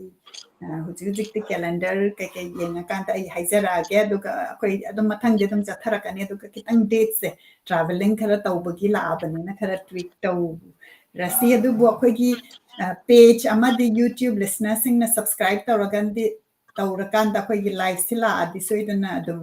pop up ama lakpani aduga ayamba matamda adum akhoi evening akhoi india time gi evening da minus sinjarake aduga ki akhoi anoba page si soidana adum like tawbiyu madudana akhoi gi exploration travel tawbagi content si english da hapakanda akhoi gi oiba potsi world da uthokpa